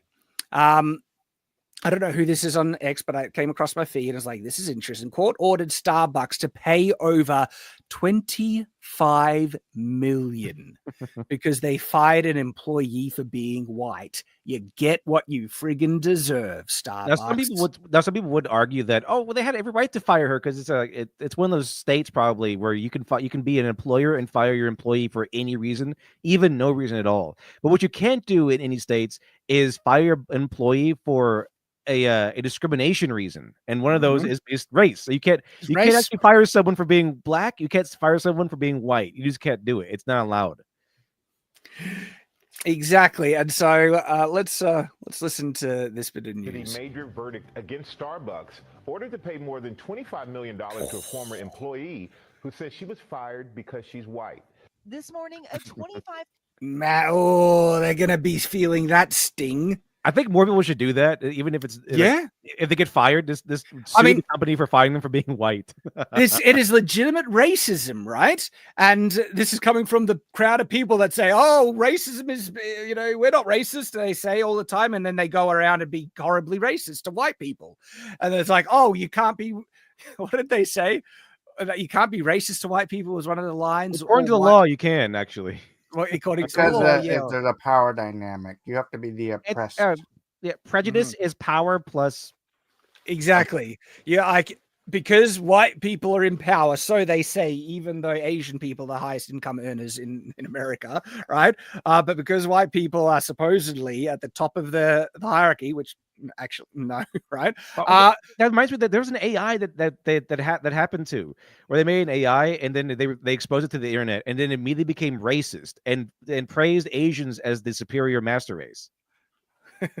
Holy, look at this! Like, remember, Stay Angry gifted 10 Nights Watch memberships. Guys, grab those while they're available. That's awesome. Thank you so much. Remember, Stay Angry. Legend. Stay angry, my friends. Appreciate you, sir. And there was also a super chat from Old Time $5. Says, part of me wishes I could have seen The Acolyte, just like people look at car crashes. Like, if you can survive it, I wouldn't recommend it. I mean, I watched it, so you don't have to, sir. You can check out our reviews if you want. It's pretty bad. Like, it's really insufferable. Wolfspade for $2 says, so Anakin was following his heritage, killing Tuscans. I don't get it. I think that there was an article also where a Disney executive admitted that no one watched The Acolyte. So Disney admits that. So all this stuff about how Acolyte was actually secretly popular and it's winning all these popularity polls, that's fake. No one actually watched it. No one watched it. It was amazing how bad The Acolyte was. Okay. And so finishing off the point is that, a lot of this woke crap isn't like equality is the lie that they fed when it was all as from the very beginning. It's all been about power and revenge, and they want the power for themselves and then to oppress those who they believe have been oppressing them, which predominantly in their mind is straight white men. And you also see it in media all the time. It's like equal representation. Okay, then why are all the straight white men in the shows being either belittled, played off as jokes, given reduced roles? The Wheel of Time TV show adaptation, right, is an abomination for what they did. The Wheel of Time, the three main characters are three dudes, Rand, Perrin, and Matt. And the Wheel of Time show that were weak and cowardly and gave all prominence to the female characters, right? And it's like, this isn't equality. You're literally treating the characters completely unequally. And then, of course, with the Acolyte, objectifying that man, for the male, like for the woman gaze, because complete bloody hypocrisy. And what's funny about it is that I thought women gays like to objectify other women. I don't know. Well, interestingly enough, a lot of the critical comments about female appearances come from other women, interestingly enough. But they thought The Acolyte was going to be huge. And if you want a sign of the incredible bubble Hollywood, Kathleen Kennedy, Lucasfilm are in, The Acolyte creator Leslie Headland planned for 3 seasons and a movie. Wow. Good on you. It's like, it goes to show they do not understand what makes a good show. Like, these are the people making entertainment, and they don't understand what makes good entertainment. Kathleen Kennedy looked at the script for The Acolyte and she cried at how good it was. That's the report. She thought it was so good, she cried. And this is one of the biggest steaming piles of crap we have received in entertainment to date. It's hard to just figure out what is worse, Acolyte or Rings of Power. What do you think, guys? Acolyte or Rings of Power? What's worse? I haven't watched either. You're a lucky man. I watched a couple episodes of Ring of Power. It was so done. I couldn't. They're like different types of bad, and they're almost equivalent. Like I would have to say, I think Rings of Power just ebbs out in front of it. But wow, Acolyte is just so close there. Acolyte with 50% audience score says it all. Yeah. So Buddy Rabbit for $10 says, too bad because Manny Jacinto did good as Jason in The Good Place. He did. I've actually seen a good chunk of The Good Place. He plays an idiot really well. But he for what he had, he played Smilo decently. It's just that the character was awful. Which is a total woman's comedy, and given who wrote The Acolyte, that's not surprising. Osha May is a soap brand for women too. Yeah, people are making fun of the OSHA, thing, occupational safety, something health, whatever, health and safety. So we are harboring things. Rings of Power is worse. Acolyte had way more lead up to it, so you could accept its existence. I do think Rings of Power is worse, but these are like trying to decide which pile of crap smells bad. So, Lit Dev, you saw Acolyte. You still there? Because what do you think season 2 and 3? What did they have planned? You reckon? All right, Lit Dev might have quickly ducked out. I don't know. Like, because they did set up some obvious stuff, but it was like, oh, what a disaster it would be if they went along that line. They ruined the Jedi and Acolyte, Mike. I don't actually want to get into it. It's depressing as I try to. Yeah, I wish I could help you out, but I'm kind of glad I can't. Look, I feel for you. Honestly, I respect it as well because, oh boy. Yeah, Lit Dev has gone off to just try and recover from. And I'm back. You're back. So I just wanted to ask you because they wanted to do 3 seasons in a movie. I'm just like, what do you think they were thinking with those? I couldn't exactly blame her considering like there's so many shows that came out for Netflix and everything where this got an automatic second or third season. That's right off the bat. They would just order 3 seasons off the bat, thinking this it's going to take off. But no. Apparently either this was so bad that Disney said, no, we cannot have any more of this get out, or Disney is in such a bad situation that they couldn't actually order 3 seasons ahead of time. Like far from gaining any new views on Disney Plus, I reckon Acolyte probably lost them subscribers, and that's what caused them to do the damage control with it. It's terrible. That's what happened with Willow, because they had Willow as a show, and it was so bad they took it away. They just removed it altogether. That means I actually think this is speculation, but that means I think they were losing more money on keeping it on the servers on the streaming platform than they were getting out of it being on there. That's the only reason they take it off. It had to have been the reason, because if it's already been produced, it's already been done, just have it on there. If it wasn't actually losing the money, they should just keep it on there because it is stuff to watch, and people love Willow. Did they put it on another service? Because it's like I think I was scrolling through like Netflix or something, and I saw. Like not that I've heard. Last report is that it is disappeared. It's not like the only way you might find it is on the high seas. It's not available. It's not available on DVD, Blu-ray, or any streaming service. They might try and sell the rights, but if it was so bad that no one was watching it, that they were losing money by keeping it on their servers, what other streaming service is going to pay a dime to have it was really bad. Like I tried watching it just for fun. I was like, oh, I'll watch this. It's probably gonna be bad, but I'll watch it, see how bad it is. I couldn't make it. Like, it's so bad. Dude, it's so bad. I reviewed every episode. All the reviews are here on Night's Watch. It is unbelievable how bad Willow was. Like Alora Dannon's that whore from the beginning. Oh, come on. She's already started sleeping with the prince. Like the very first shot we get, she's like some random servant girl who sleeps with the prince or whatever. And like, oh, come on. Are you serious? Alora Dannon? That's Alora Dannon, the cute little girl from the first movie. She's a whore now? Hang on, I'm trying to remember because she's the princess. No. You're right. She's the She's a servant girl in the new one. The servant girl who falls for the prince so quickly. She's like the brush off floozy in the beginning. And like, oh, yeah, just a random girl the prince is sleeping with to show that he's a rambunctious prince. But no, it turns out she's Alora Dannon from the movie. It's like, oh, really? Why did they do that to her? That's dumb. So, yes, the wagons friggin' triggered me. Like, there's this episode, I think it's episode 3 or 4 of Willow. Holy bloody crap. Like, they build an episode around a wagon and they're so friggin' dumb about everything they do with it, right? Like, you could just ditch the wagon. You don't need to, but the episode's built around it. And at the end, the friggin' wagon gets destroyed anyway. And it's just like, oh boy. The I pain of the remember you wagon. being a little verklempt about the wagon. Little piss. It's one of those things that it's just it was so bafflingly dumb that it made me angry. It's like I have trouble understanding that someone could write that and think that that's good. That's a to print. Let's move ahead with it. It's like no rational person could look at that and think that makes sense. Holy crap. Oh, and what they did with Willow, man, right? Like, he was all about, I can't use my magic and everything, all right?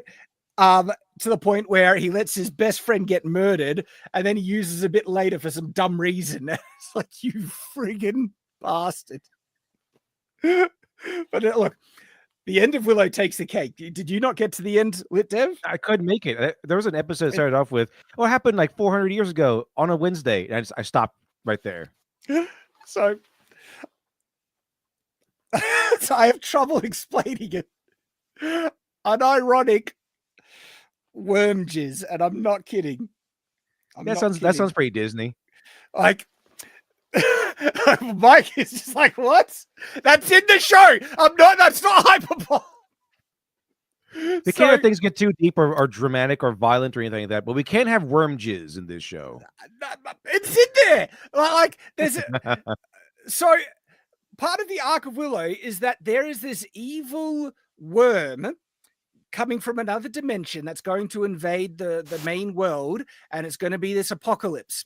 And the worm is all powerful, and it's got minions, and it is like they watched way too much Futurama. Yeah. We'll get there. We are Harbinger, because I'm going to explain how it is. You can't reach any other conclusion apart from what I said, right? And so the worm gets the prince kidnapped, and part of the arc of the season is to get this prince to drink this weird fluid in this kind of small, like, fountain basin thing, and it's in the middle of the desert. There's no water, and there's only this weird fluid there, and it's goopy, and it's implied that there's something weird about it, something hallucinogenic about it, and you don't know what it is. And the last episode, after the prince has been chugging this goop, right? He explains what it is to try and get his sister to drink it. And he explains as, just as a mother gives milk, the worm offers himself for us. And the worm is a male. And it is fluid that it excretes as a male, and it is compared to milk that a mother gives. And so it's milk the worm. That's literally straight out of Futurama. Really? Or the what's it called? The slurm? So, guys, that's slurm from the worm. How do you milk a man? Right? And what fluid comes out? And I was like, what? Once the great Socrates posed, how do you milk a man? Right? I just couldn't believe it. That's in Willow. Unironically, that part of the arc is getting people to drink hallucinogenic worms. That's dude. You have to watch that episode of. I need to watch it now because, like, you have to. Like, it is so just bad. The whole episode. I almost wonder if, like, this was a troll with some ultra-based writer who works for Disney was like, we're going to make this retarded on purpose and no one's going to know because they're all incompetent. It's the Kung Pao thing. It's like, we trained him bad on purpose. Like, kind of balls to your fist style. Oh my gosh. If you have an ass, I'll kick it. I have more blood on myself, so therefore I am the victor. I am bleeding, making me the victor. I know your style must be impressive somewhere, but your mistake is, this is Earth. Kung Pao's friggin' Hilarious. Oh, it's so good. I need to watch that with my kids. My I wife think would it's on hate the it. I think it's on the level of Zoolander. Zoolander was also hilariously funny. Yeah. Oh my gosh. Look. So we started to know that never based. If you ever check out the Canadian reimagining of Robin Hood as a black woman, you couldn't make it more racist if you were a white supremacist. Like, that's the ironic thing where, like, pretending that someone was trolling on the inside is how we got something as bad as Willow is actual cope on my behalf, because the reality is, like, no, I think they're just that bad. They're that incompetent that they wrote that without realizing what unimaginable crap it was. And here we are. And we get the accolade. It's like, so good, we'll get 3 seasons and a movie out of it. And they thought it was great. It's just Everyone around her said, well, everyone around her, I assume, said it was great. yeah. The audience, however, disagreed, because people like the people who watch are probably just like us, like the critics and everything, and then the Tumblerinas, and that's about it. Yeah, shows Hollywood is a bubble. They're surrounded by yes men, yes people. No one there to challenge them. They got rid of all the writers because they're all sexist, misogynistic men or for some other bullcrap, right? And they had to get the DEI, diverse replacements and stuff. And I'm not saying that you can't have a minority that's a talented writer, but they're not looking for talent. They were looking for the checkboxes. And Let's also make a slight point. Before all of this DEI stuff even happened, 90% of the movies that came out of Hollywood already sucked. So it just got worse. Junked it down to a level where it's like like Roger Corman would be like writing Oscar-worthy stuff these days. I don't know who Roger Corman is, but I kind of get through. He's a bad writer. He's famous for making movies that are so bad they're good. Oh, really?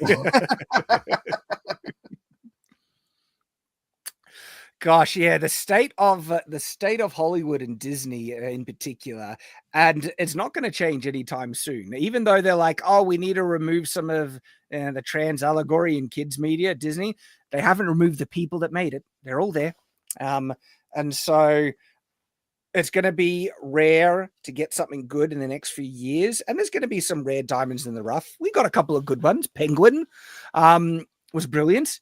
And hey, Colin Farrell, he won an award. Speaking of which, I might be too early on this party, but I finally finished the Penguin. I just now finished the Penguin. Awesome, right? That last it was great. Really, it was really good. The last episode kicks you in the nuts a little bit. It really twists everything around, because it does the entire show. It does the whole thing about Oz is a bad guy, but he's like the least evil person around. Everyone else is a psycho. And then no, actually, he actually is the evil guy. He is really evil, and the way they brought it together was and with the mum at the end, right? And that it reveals the whole, like, because at first they think that no, he's caring for his mother, and then you realize no, it's all about his own validation. That was a good setup and twist. That was it's like, oh, he cares for his mom. He's a good guy. Great relationship. Man, you don't see dynamic. Like, and Mike is saying great as in well written, not great as in it wasn't wholesome. It was no, real. The character relationships is what drove that series. Oh yeah. They really like to I don't know what it is about modern day Batman villains, but we like to give them really weird relationships with their moms. Very weird stuff. But it turned out into like this hellscape where she's trapped inside her own body, and Oz, of course, broke his promise. We want to avoid spoilers. I know it's a bit late, but we'll try to avoid some spoilers. Oh, by the way, I tried to watch the Joker 2. Holy hell. I know, it's so good. It's so bad. It's so awesome. It's not even Roger Corman level. It's not bad enough to be good. It's just bad. I'm like, I couldn't believe they actually greenlit that thing.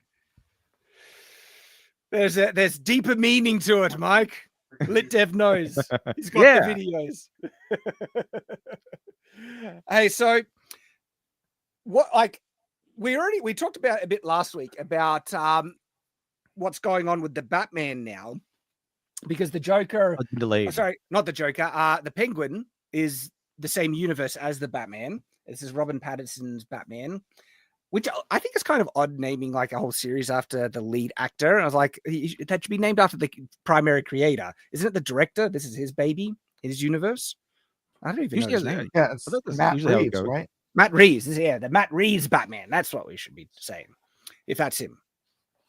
And so the success of the Penguin, I think, is just doing a friggin' number in DC and Warner Brothers, and they don't know what to do now, because it really looked like that they just wanted to kill off the Batman, that universe, move on and start with the James Gunn DC universe. But the fact that the Penguin is so popular, now I think they're like, oh crap, everyone is anticipating and wanting to see the next Batman, the Batman film. And it's in direct conflict with the James Gunn Batman, The Brave and the Bold, that's going to do. And I don't think they have a single idea, any clue at all what to do about this mess. And look, there is an answer, but I don't think they have the balls to do it. Elseworlds. Just make this Elseworlds. Turn the Batman into a TV series, a high production TV series. They might lose Robin Pattinson, recast him if need, but contracts could be the big thing that's missing in with that. And so the other thing is then bite the bullet, do both, stop delaying it. Like does Marvel does DC and Warner Brothers not realize that if they have a sequel to the Batman that's hugely popular and liked, that's still a good thing, even if Batman the Brave and the Bold sucks and bombs? Like, it's still... Sure. I don't think they realize that. Yeah, they just can't do the both in the same year. Yeah, just separate them a year. And guess what? If one is massively successful, I think that would help boost the other, just because Batman's in the I love Batman again thing, and they're willing to watch something else. And look, if the other one sucks, because one might, look, they could both suck, and then they could really, that could also compound on each other. That could be something you're worried about. But if one of them does well, that might help kind of the other in a small measure. You know what they could do? A Batman double feature. Double feature. That'd be pretty interesting. Like, it's like a what was that experiment Tarantino and Rodriguez did, where they came together and made Grindhouse. Yeah, one was Planet Terror, and the other one was Death Proof. They could do that. That'd be kind of interesting. And then they could cut the movies in half too, and just do launch two. I reckon, because the other result could be, right, if they just bit the bullet and stop delaying the Batman and just do both. What if they're both good and then they bounce off each other? They seem to be convinced that you can't have two, separate universes going concurrently. It's like, if they're good, sure you can. Why not? More Batman. It's about time we got an actual good Batman show, though. I think that's... I would love a good Batman show. We had a lot of shows set in Gotham, but they're all like, oh, Batman's gone. So here's Batwoman, and here's some other weirdos. Exactly. Here's something not Batman and not Batman. We'll have an Alfred Pennyworth series, not Batman. It's like, stop doing all these tangential characters. Give us the meat and give it to us raw. I was surprised, like they made a Pennyworth show, which that's kind of cool. And then they had it on Peacock. Who watches Peacock?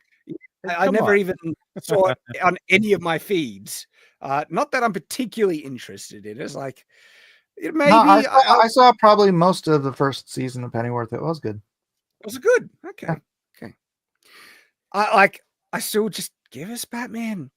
So there is another bit of speculation around what's going on with the Batman, right? And this comes from that Park Place. So has Batman, the Brave and the Bold, been cancelled? Could Robert Pattinson's The Batman enter James Gunn's DCU? Delays and reveals could indicate a major DC shakeup. I kind of don't want it to be in the James Gunn universe. I kind of want it to be its own thing. Why is that? We mean Robert Pattinson's. I want that because it feels self-contained. It feels like it would be ruined if it had to be exposed. It's kind of like the Nolan trilogy, right? I think the Nolan trilogy we really didn't need Superman and Wonder Woman and Brainiac in there. It kind of was really good on its own as Batman. To me, Batman's kind of like a Punisher kind of guy where he kind of works best on his own. Oh, he works so good bouncing off other characters in the Justice League. I think like when he wanted to go in to explore Batman stories, you kind of have to upscale him a lot in order for him to compete. Like you have to give him like power armor. You mean the Justice League movie? No. I'm talking about some of the animations. There's one of the cartoons. In one of the cartoons, Batman's like in the cartoons. Like there's a conflict between him and the Justice League, and he's like basically saying, "I leave. Get stuffed. I don't need you. I can leave you." Or something like. But he just sticks it to it. It's like he stands as such a great contrast, grounding character in the Justice League. Like he is really cool there. He plans a lot. But I really enjoy the things that are just about Batman. When Batman it's just Batman, because it kind of gets weird when it's like all of his a lot of his villains have to be upscaled to where they can take on Superman. Like the Joker can suddenly take on Superman with his plans and everything. I kind of just like it where sometimes it's Batman. It's kind of like where Punisher can be cool, mingling with other characters. But I mean, I really like the Garth Ennis run of the Punisher, where it's like there's nothing else. It's just Garth Ennis' Punisher running around doing Punisher shenanigans. I really enjoyed that. I think Batman the Animated Series had it where he was mostly alone until later seasons, and they kind of pop in with other people. But it was like Batman the Animated Series was mostly just Batman and maybe sometimes Robin and Batgirl. And Batman's street level, so his rogues galleries generally. I kind of like him that way. I mean, it is kind of cool to see him like up there in the tower and the satellite and everything, and upscaled where he can take on Superman. But I think I just like him more where he's just on his own fighting for Gotham. It is a lot. It's very, very fun to me. It's funny because I can see exactly what you're saying, and I agree, and I'm of two minds because I like both. I honestly like both. I think. Well, here's the thing. I think Patterson. I like him street level, and then I think you need a different Batman for if you want to do the James Gunn's universe thing. That's what it seems like. Because I would be fine. I'm not sure about this because the Pattinson Batman was very grounded, and because of that, I'm not sure how well that could translate to a world filled with superheroes. I'm not saying it couldn't be pulled off though, but it's a hard fit. You would need some good writing to kind of justify it, and I'm not sure we got the talent in Hollywood to do it. I think Ben Affleck, maybe even what's his name, Mike Keaton.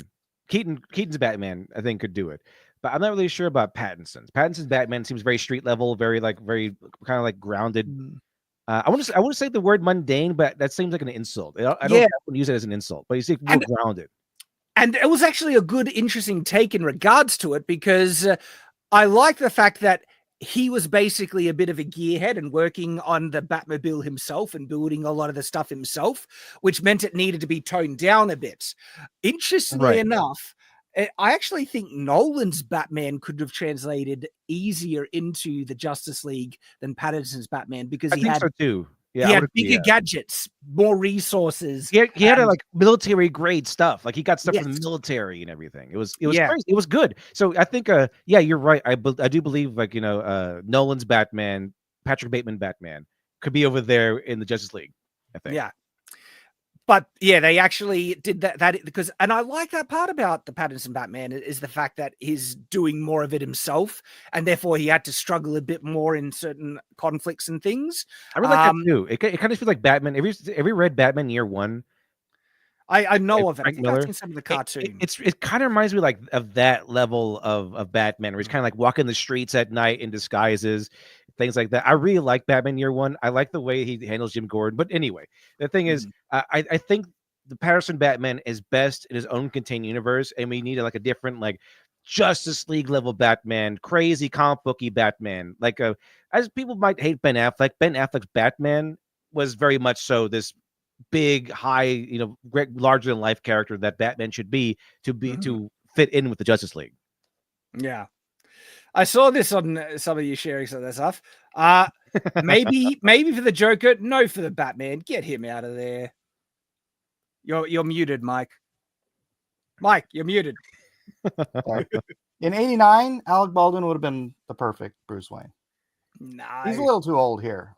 But... He looks fat there. Yeah, I don't know why Grok wouldn't use the right ones, but yeah, I had fun last night, like changing all these different characters into like. I never suspect him being Batman. Really work, but... Actually, I think he could do it. He could pull off a Joker. I have to say, I kind of like that one. Yeah, that was How not Oh, about bad. hey, it's Edward a. Norton I like the Vincini as the Riddler. I as like the that Penguin. He was a, as a penguin. I think Yeah. it'd be, Hey, Vincini. yes, Vincini he be could good. do it. He looks Scrooge actually here. All right. You know, AI is going to get to a point where you could watch the original movies and have the actors replaced with the ones that you want. Like This you is could my- do this to the movies. I was visited last night by 3 ghosts, Batman. That'd be good. I want like Scrooge, Vincini. So, is the Grok AI generator improving? Because the last report from you was that it sucked. It sucks at doing like oil painting fantasy stuff.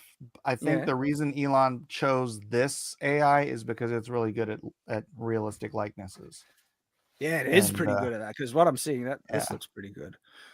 Yeah, he could do a good Joker. This was the biggest miscast. This is like Jason Momoa being freaking Lobo, right? I You mean, reckon look it's at this. like Look that- at this. Well, guy. That Willem looks Dafoe- great. Willem He Dafoe could- was born to be the Joker. Right, Yeah, yeah. holy crap. Oh my Like, gosh. but oh my seriously, gosh, did they ever do like what is it? The Killing Joke or what's that one where Joker's just really old? If they ever do really Dark Knight where the Joker's like really old, bring Willem Yeah. Dafoe in, The Joker's really Maybe. old. This in the one. Joker. bro. oh, Liam- okay, not that's Liam not Neeson. bad. You Not know, Liam Liam Neeson Neeson as as Mr. Mr. this is Freeze. the thing, right? What you're doing here, Mike, with AI, in a couple of years, maybe more, you're going to be able to do this to the films. Actually, just fully replace the actors with the actors you want. I think Liam Neeson could bring about the dramatic tone you would need for a Victor Freeze. I think it'd be Yeah. perfect. Yep. And then I got a couple well, this is a Jennifer. So that's Connelly. old. That's a bit old school Catwoman style. I know. Well, I was trying to do it. Well- Brock went a little overboard on the cleavage. I was trying to get a good one. It's like Oh, look all the Yeah, talent so- there. that's a lot of talent. There's a lot of plot there. A lot of plot. That's I've put a lot of effort into that plot. But Jennifer Connelly would have been a great Catwoman back in the 90s. Maybe. You know, make the perfect Catwoman, Zendaya. And then here's Oh, shut up. Bat Arnold. I don't think You know- Arnold suits it. You know what Arnold would be great? You know what Arnold It's would be not the great as? size. I think Oh, Arnold no, would be perfect This was a good one. This was a good one. in the Batman Poison universe. Ivy. I think Arnold Schwarzenegger would be best Poison. played as Mr. Freeze. They get Arnold Schwarzenegger to play Mr. Freeze. It was terrible. What killed the dinosaurs? the The Ice dinosaurs. Age. Chill. Kick some ice. It's good stuff. Oh, and then I did what's her face for what's her name? Carrie something or other. I don't know her. I don't recognize her. Who? Do you have another example? Not without the I don't mask. know. No, Oh well, no. she looks yeah, that's her. That's what I mean. Okay. I'm trying to It remember. was hard what to I've seen find her in. young actors who would fit the role in Yeah. back then. So oh yeah, and then don't forget to celebrate January 6th with your The podium. candle podium. By the way, Shad, I sent you an image in the group chat on Twitter.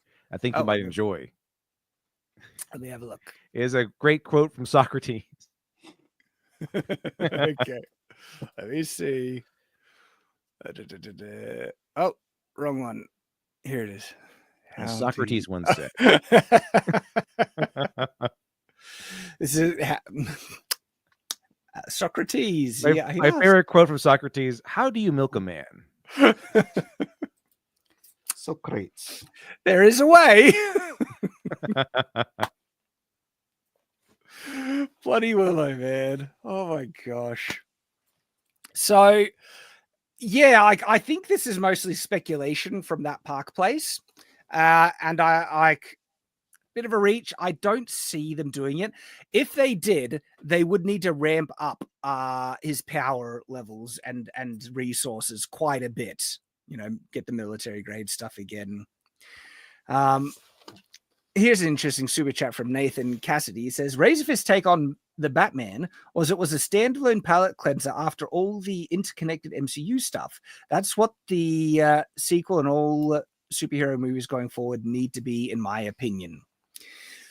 You know, I agree and disagree. What they need to do, like the MCU started it off perfect. It started off with self-contained, individual films on the heroes, introducing them, getting you invested in them, and then did a massive big team up.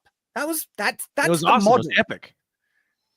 You have the model there. It's not hard to not realize that's why it worked, but DC and Warner Brothers or DC just tried to jam it all together. Exactly. They were too greedy. They All wanted it all They want to go too fast. Yep. Like, man, the Batman v Superman was awful. It was so bad with that. Whereas, like, okay, we had Batman versus Superman. We also had Lex Luthor, Wonder Woman, also the Dead Superman with Doomsday. Like, what the hell? Like, slow down, man. They could have had a great. They never brought in the Green Lantern. Yeah. Remember the original ads? Unite the Seven. Arnold Schwarzenegger's Green Lantern. Imagine Arnold Schwarzenegger saying the oath in darkest night, in brightest day, in darkest night. No evil shall escape my sight. I love the Green Lantern. I read the old school, like Golden Age or the Silver Age. Hal Jordan. Man, I love it. I love Hal Jordan. Like the first Hal Jordan stories. Fantastic. Love him. Buddy Rabbit for $2 says, to milk the man is to seed the fields. Cicero. There is a way. So, man. That distracted me. Oh yeah, okay. The Justice the League man milk. No.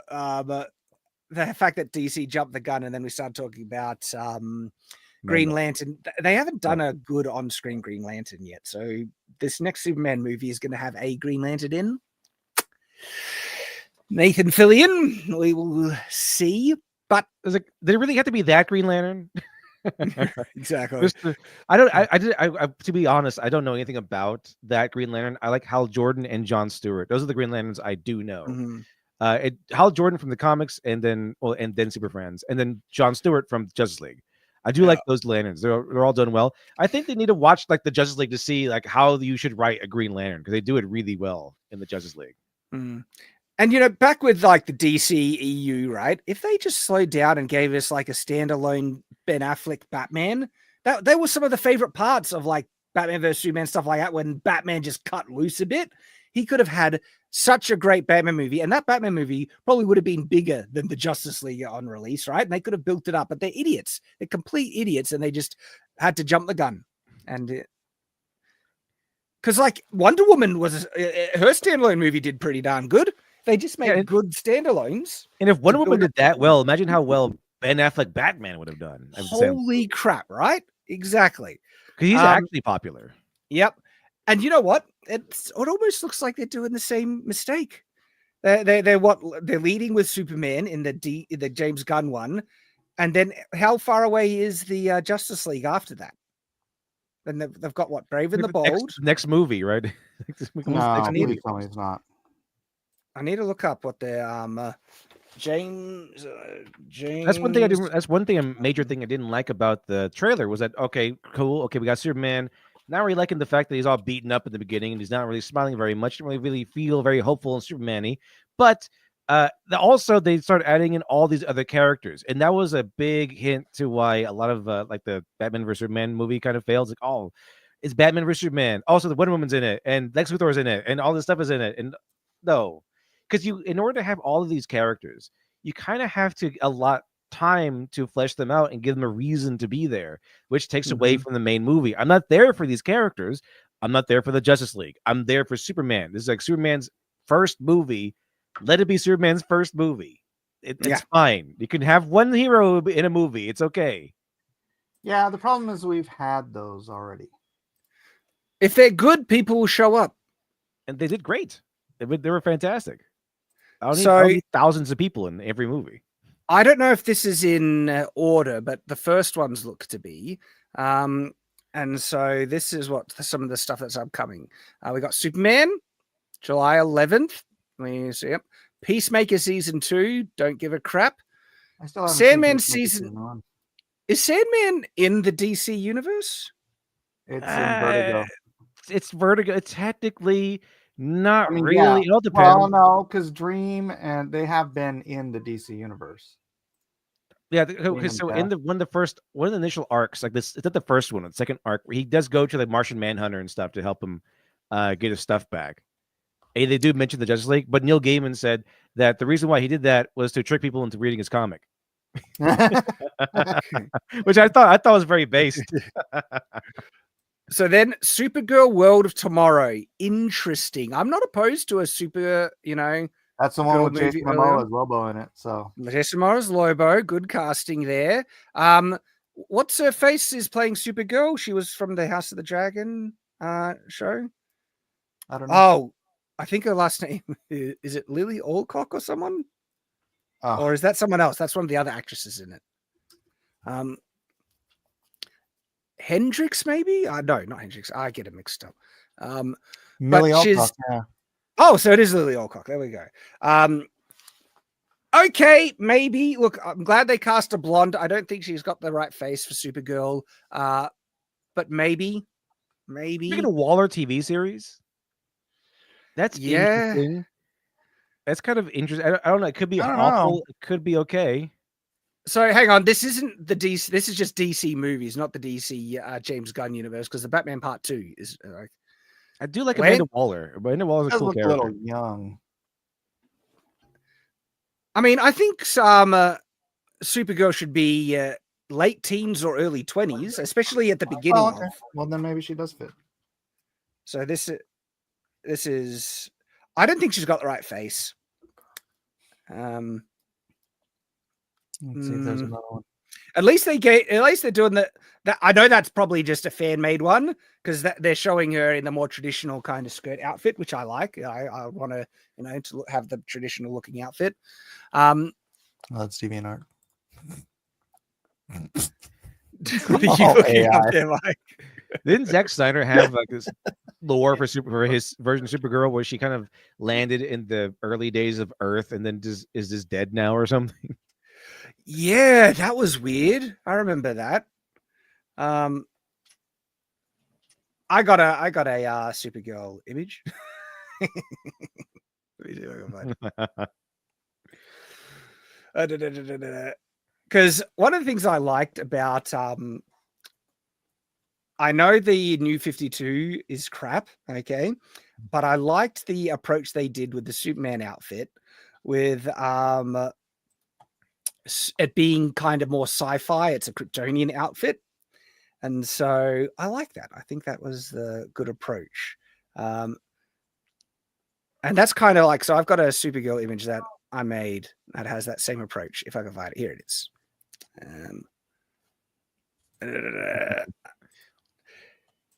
So there's a good Supergirl outfit. I reckon that. Didn't they kind of do that approach in Injustice 2? I think they kind of had more like a sci-fi look to their costumes in Injustice 2. The game. A little bit. You got the full body suit on in Injustice 2. See, I love the classic. I drew it. Oh, there you go. That's why I set Mike up for that. You did. That was a layup there, Mike. Injustice. Didn't they do that in Injustice 2?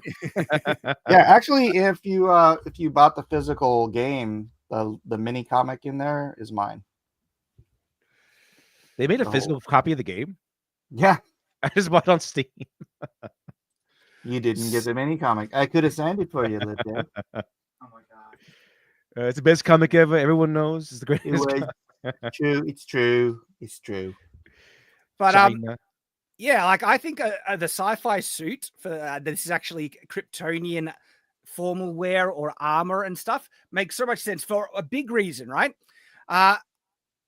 Superman is getting shot all the time, right? And they just have to kind of pretend that his outfit is as durable as him. When it's like if it's made. John Byrne explained that in Man of Steel, where he actually extends like a protective barrier above his skin. Yeah, that's why I don't like that. I don't like that. I like him being invincible. He was just trying to explain why his suit doesn't get ripped up, but his cape does. It could be a Kryptonian suit. I guess, like, I mean, isn't the cape like the blanket or something? I don't know. So But, in the New 52, the cape was the blanket he was wrapped in as a baby, Yeah. but he gets the suit. It's like Kryptonian formal wear from, I don't know, some like Kryptonian something, right? Sacred crap. But I like that because the cape and his suit are made of a sci-fi material that is super durable. Not as tough as him, but tough enough to survive most of the stuff that gets thrown at him. And I like that. I think that makes sense. It fits well, especially that the S is a Kryptonian symbol. And so I think this is like one of my ideal, perfect, Supergirl outfits. I wonder what they'll go with Supergirl Girl of Tomorrow. We will have to wait and see, I guess. So that one is in the works. I hope it'll be good. We'll see. Lantern TV series. Which I'm not confident. Or I don't know. I think it's live action. What I'm looking at is hope Ryan Constantine Reynolds 2. in it. All right. Then we Is Constantine 2? Is that one going to be? Is that the one with Keanu I heard about? So I heard that really they're is that doing moving another one ahead? with Reeves. What? That might just be speculation. Then we get the James Gunn Batman Brave and the Bold. Like, okay, yes, this is where I think they've like gone off the rails, having the Authority before everything else. That's like, now I like the Authority. It is actually pretty woke in terms of, they got like the gay version of Batman and Superman in it and stuff like that. That the actual comic book wasn't bad, but it was so gritty and violent and stuff. It's like Wait. Shad's setting me up for this. So I drew like 2 of the last issues of The Authority. Did you? Yeah. Hey, I didn't know that. You just pop up there all over. See, It's like I'm a comic book artist. It's like Mike is a talented comic book artist. I also industry drew Superman. Let's see what else we got on here. Yeah, I've drawn Harley Quinn. Not the book though. Yeah. So, yeah, the Authority is like, I don't know. I just don't. Swamp Thing is interesting. Swamp Thing, because Alan Moore notably made a mark on the Swamp Thing. So yeah, I don't really care about the Swamp Thing. Teen Titans movie, like, okay.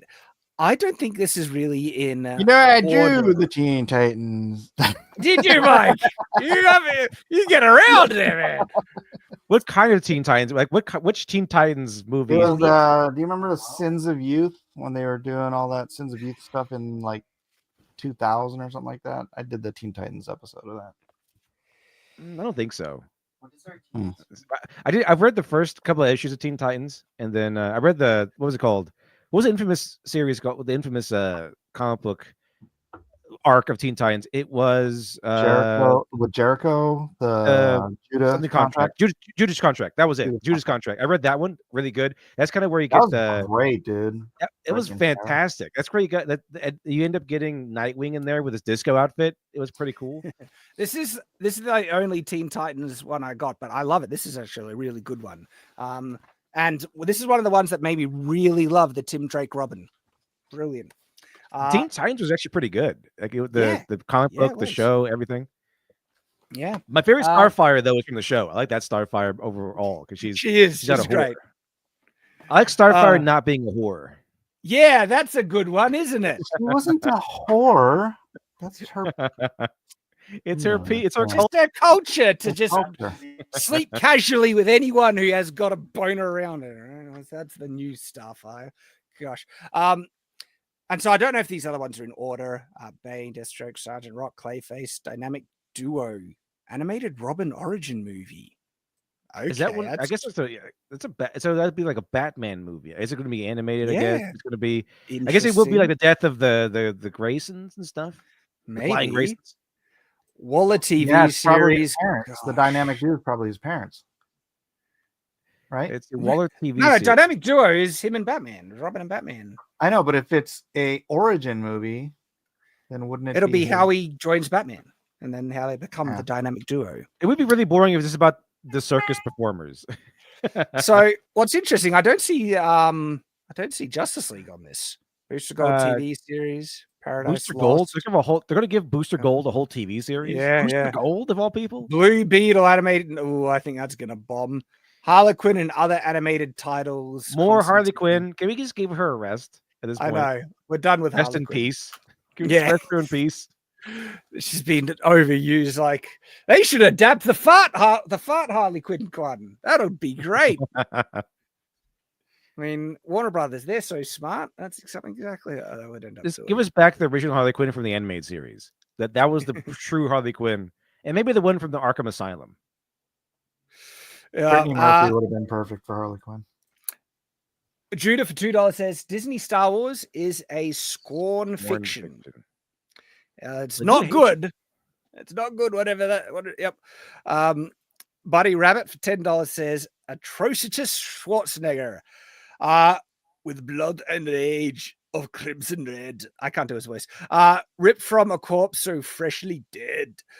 Together with a hellish hate will burn you all. That is your fate. Well done. It is your fate. Fate. Did you use AI on that, Buddy Rabbit? But very well done. Very well done. We got Sebastian Duran Lopez, $5 says, love your work. I just wish you did editing a little better. You have the voice, but the way your videos are cut get a bit boring. Maybe some music, lol. Maybe I can add some music. But a little bit of music would be fun. Thanks. I'm glad you like my voice. Some people find it very annoying. Thanks, man. Appreciate the super chat. Buddy Rabbit, $5 says, Mike, are you a real comic book artist? If you haven't yet drawn Harley farting. Oh, jeez. Come on, it's the current year. Get with the times, man. Like I just like this. There's a segment somewhere out there. It's like, let's check in on DC Comics. How are they doing now? Oh, Harley Quinn fart comic. All right, I'm glad I stayed gone. Well, you know, that's like Deadpool kills the Marvel Universe. It's Harley Quinn farts. Harley Quinn kills the DC Universe with her farts. That's where we're at. Which really feels like it's like a death by snoo stew sort of thing for the author. Oh my gosh, so wild start to the year, that's for sure. And pop culture is still chugging along as usual with stuff happening, Disney not learning. It'll be interesting to see what happens in the future, because it's time to wrap up. So as we wrap up, right, this is the first show since I haven't seen you since last year. Yeah, I think so. Happy New Year! Happy New Year! Yeah, the whole year. It hasn't. Here we go. And we're only 14 days away from second Christmas. Man, it's been a wild ride so far. 2025 looks like it's going to be interesting. It's interesting times, as they say. Do you guys have any predictions for the year? What do you expect to happen? I think Bitcoin's going to hit about $250,000, maybe 300. So, and then I've heard people speculate that it's going to come crashing down. That there's going to be a Doge. Yeah, how long have they been saying that? I want Doge to rise really high. I remember my little YouTube buddies at the time were telling me to sell. It's $5,000. You really need to $5,000.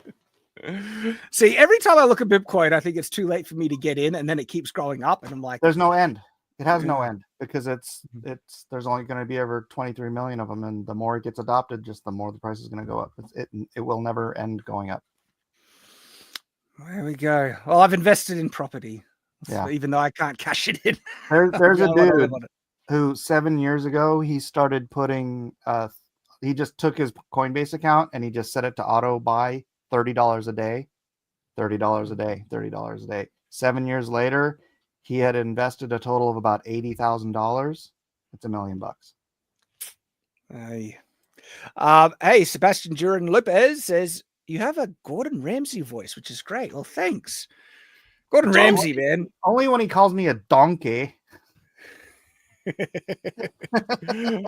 All right, let's wrap up. Lit Dev, what you got going on, mate? I was working on a whole roster of videos for this year. Going to start pumping out more regularly, hopefully. Finishing up this this comic book project. I hope to launch in the next few months or so. The Lady Midnight project, which is an occult detective style comic. So that'd be pretty fun. And also, of course, every weekday morning, I have morning nonsense around 8:35 a.m. Eastern, 7:35 a.m. Central. Why So do you do check that it so out. early? Well, it's That is very morning. early. It's a morning nonsense. It's a great stream, though. You Back guys at the are beginning, we used to show. It used to start an hour earlier. I bumped it back. I bumped it forward an hour. For those getting up to go fishing. It was early morning specials. Awesome. Hey, Mike, what you up to, man? Actually, lately I've just kind of been working on Nobody's Business again. I have been slacking on making videos because once I started drawing this, I wanted to work on it. I missed working on it, and I've been so focused on my YouTube channel that I haven't been working on this. And so yeah, and I created a white paper for new cryptocurrency today using AI, but I don't know if I'll do anything with it. I don't know. I think everyone's going to be like, they're so cautious of like new coins, especially with that Hawk Tour crap. That Hawk coin and yeah, I mean, people on the outside are cautious, but they've always been cautious, and then people on the inside are just throwing stuff at the wall and seeing what sticks. And don't forget about Fatty Coin, which is Boogie's coin. Bro, I bought Fart Coin a couple days ago, and Chill Guy. Harley Quinn has a coin. There it is. There's the meme. You've got to get Harley Quinn to endorse Fart Coin. Fart Coin. To the moon. Perfect. Hot air rises. Right. It's perfect because Harley Quinn can't really go to jail again. She's a comic book character.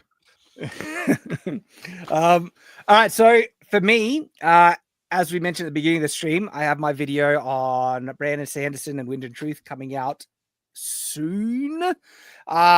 Depending on if Brandon wants me to change anything, because I don't want to misrepresent what he says. So it might be a couple of days free. I don't know, but it could be like tomorrow, could be 4 days, but it'll be soon. So that's on the horizon. And I think that's going to be a very interesting deep dive into some very, what I find to be intriguing stuff. And then, of course, everyone stick around for a Culture Crusade, a weekly podcast. We appreciate everyone showing up. We have a good time every week. And so we will see you all later. And as always, stay on watch. Farewell.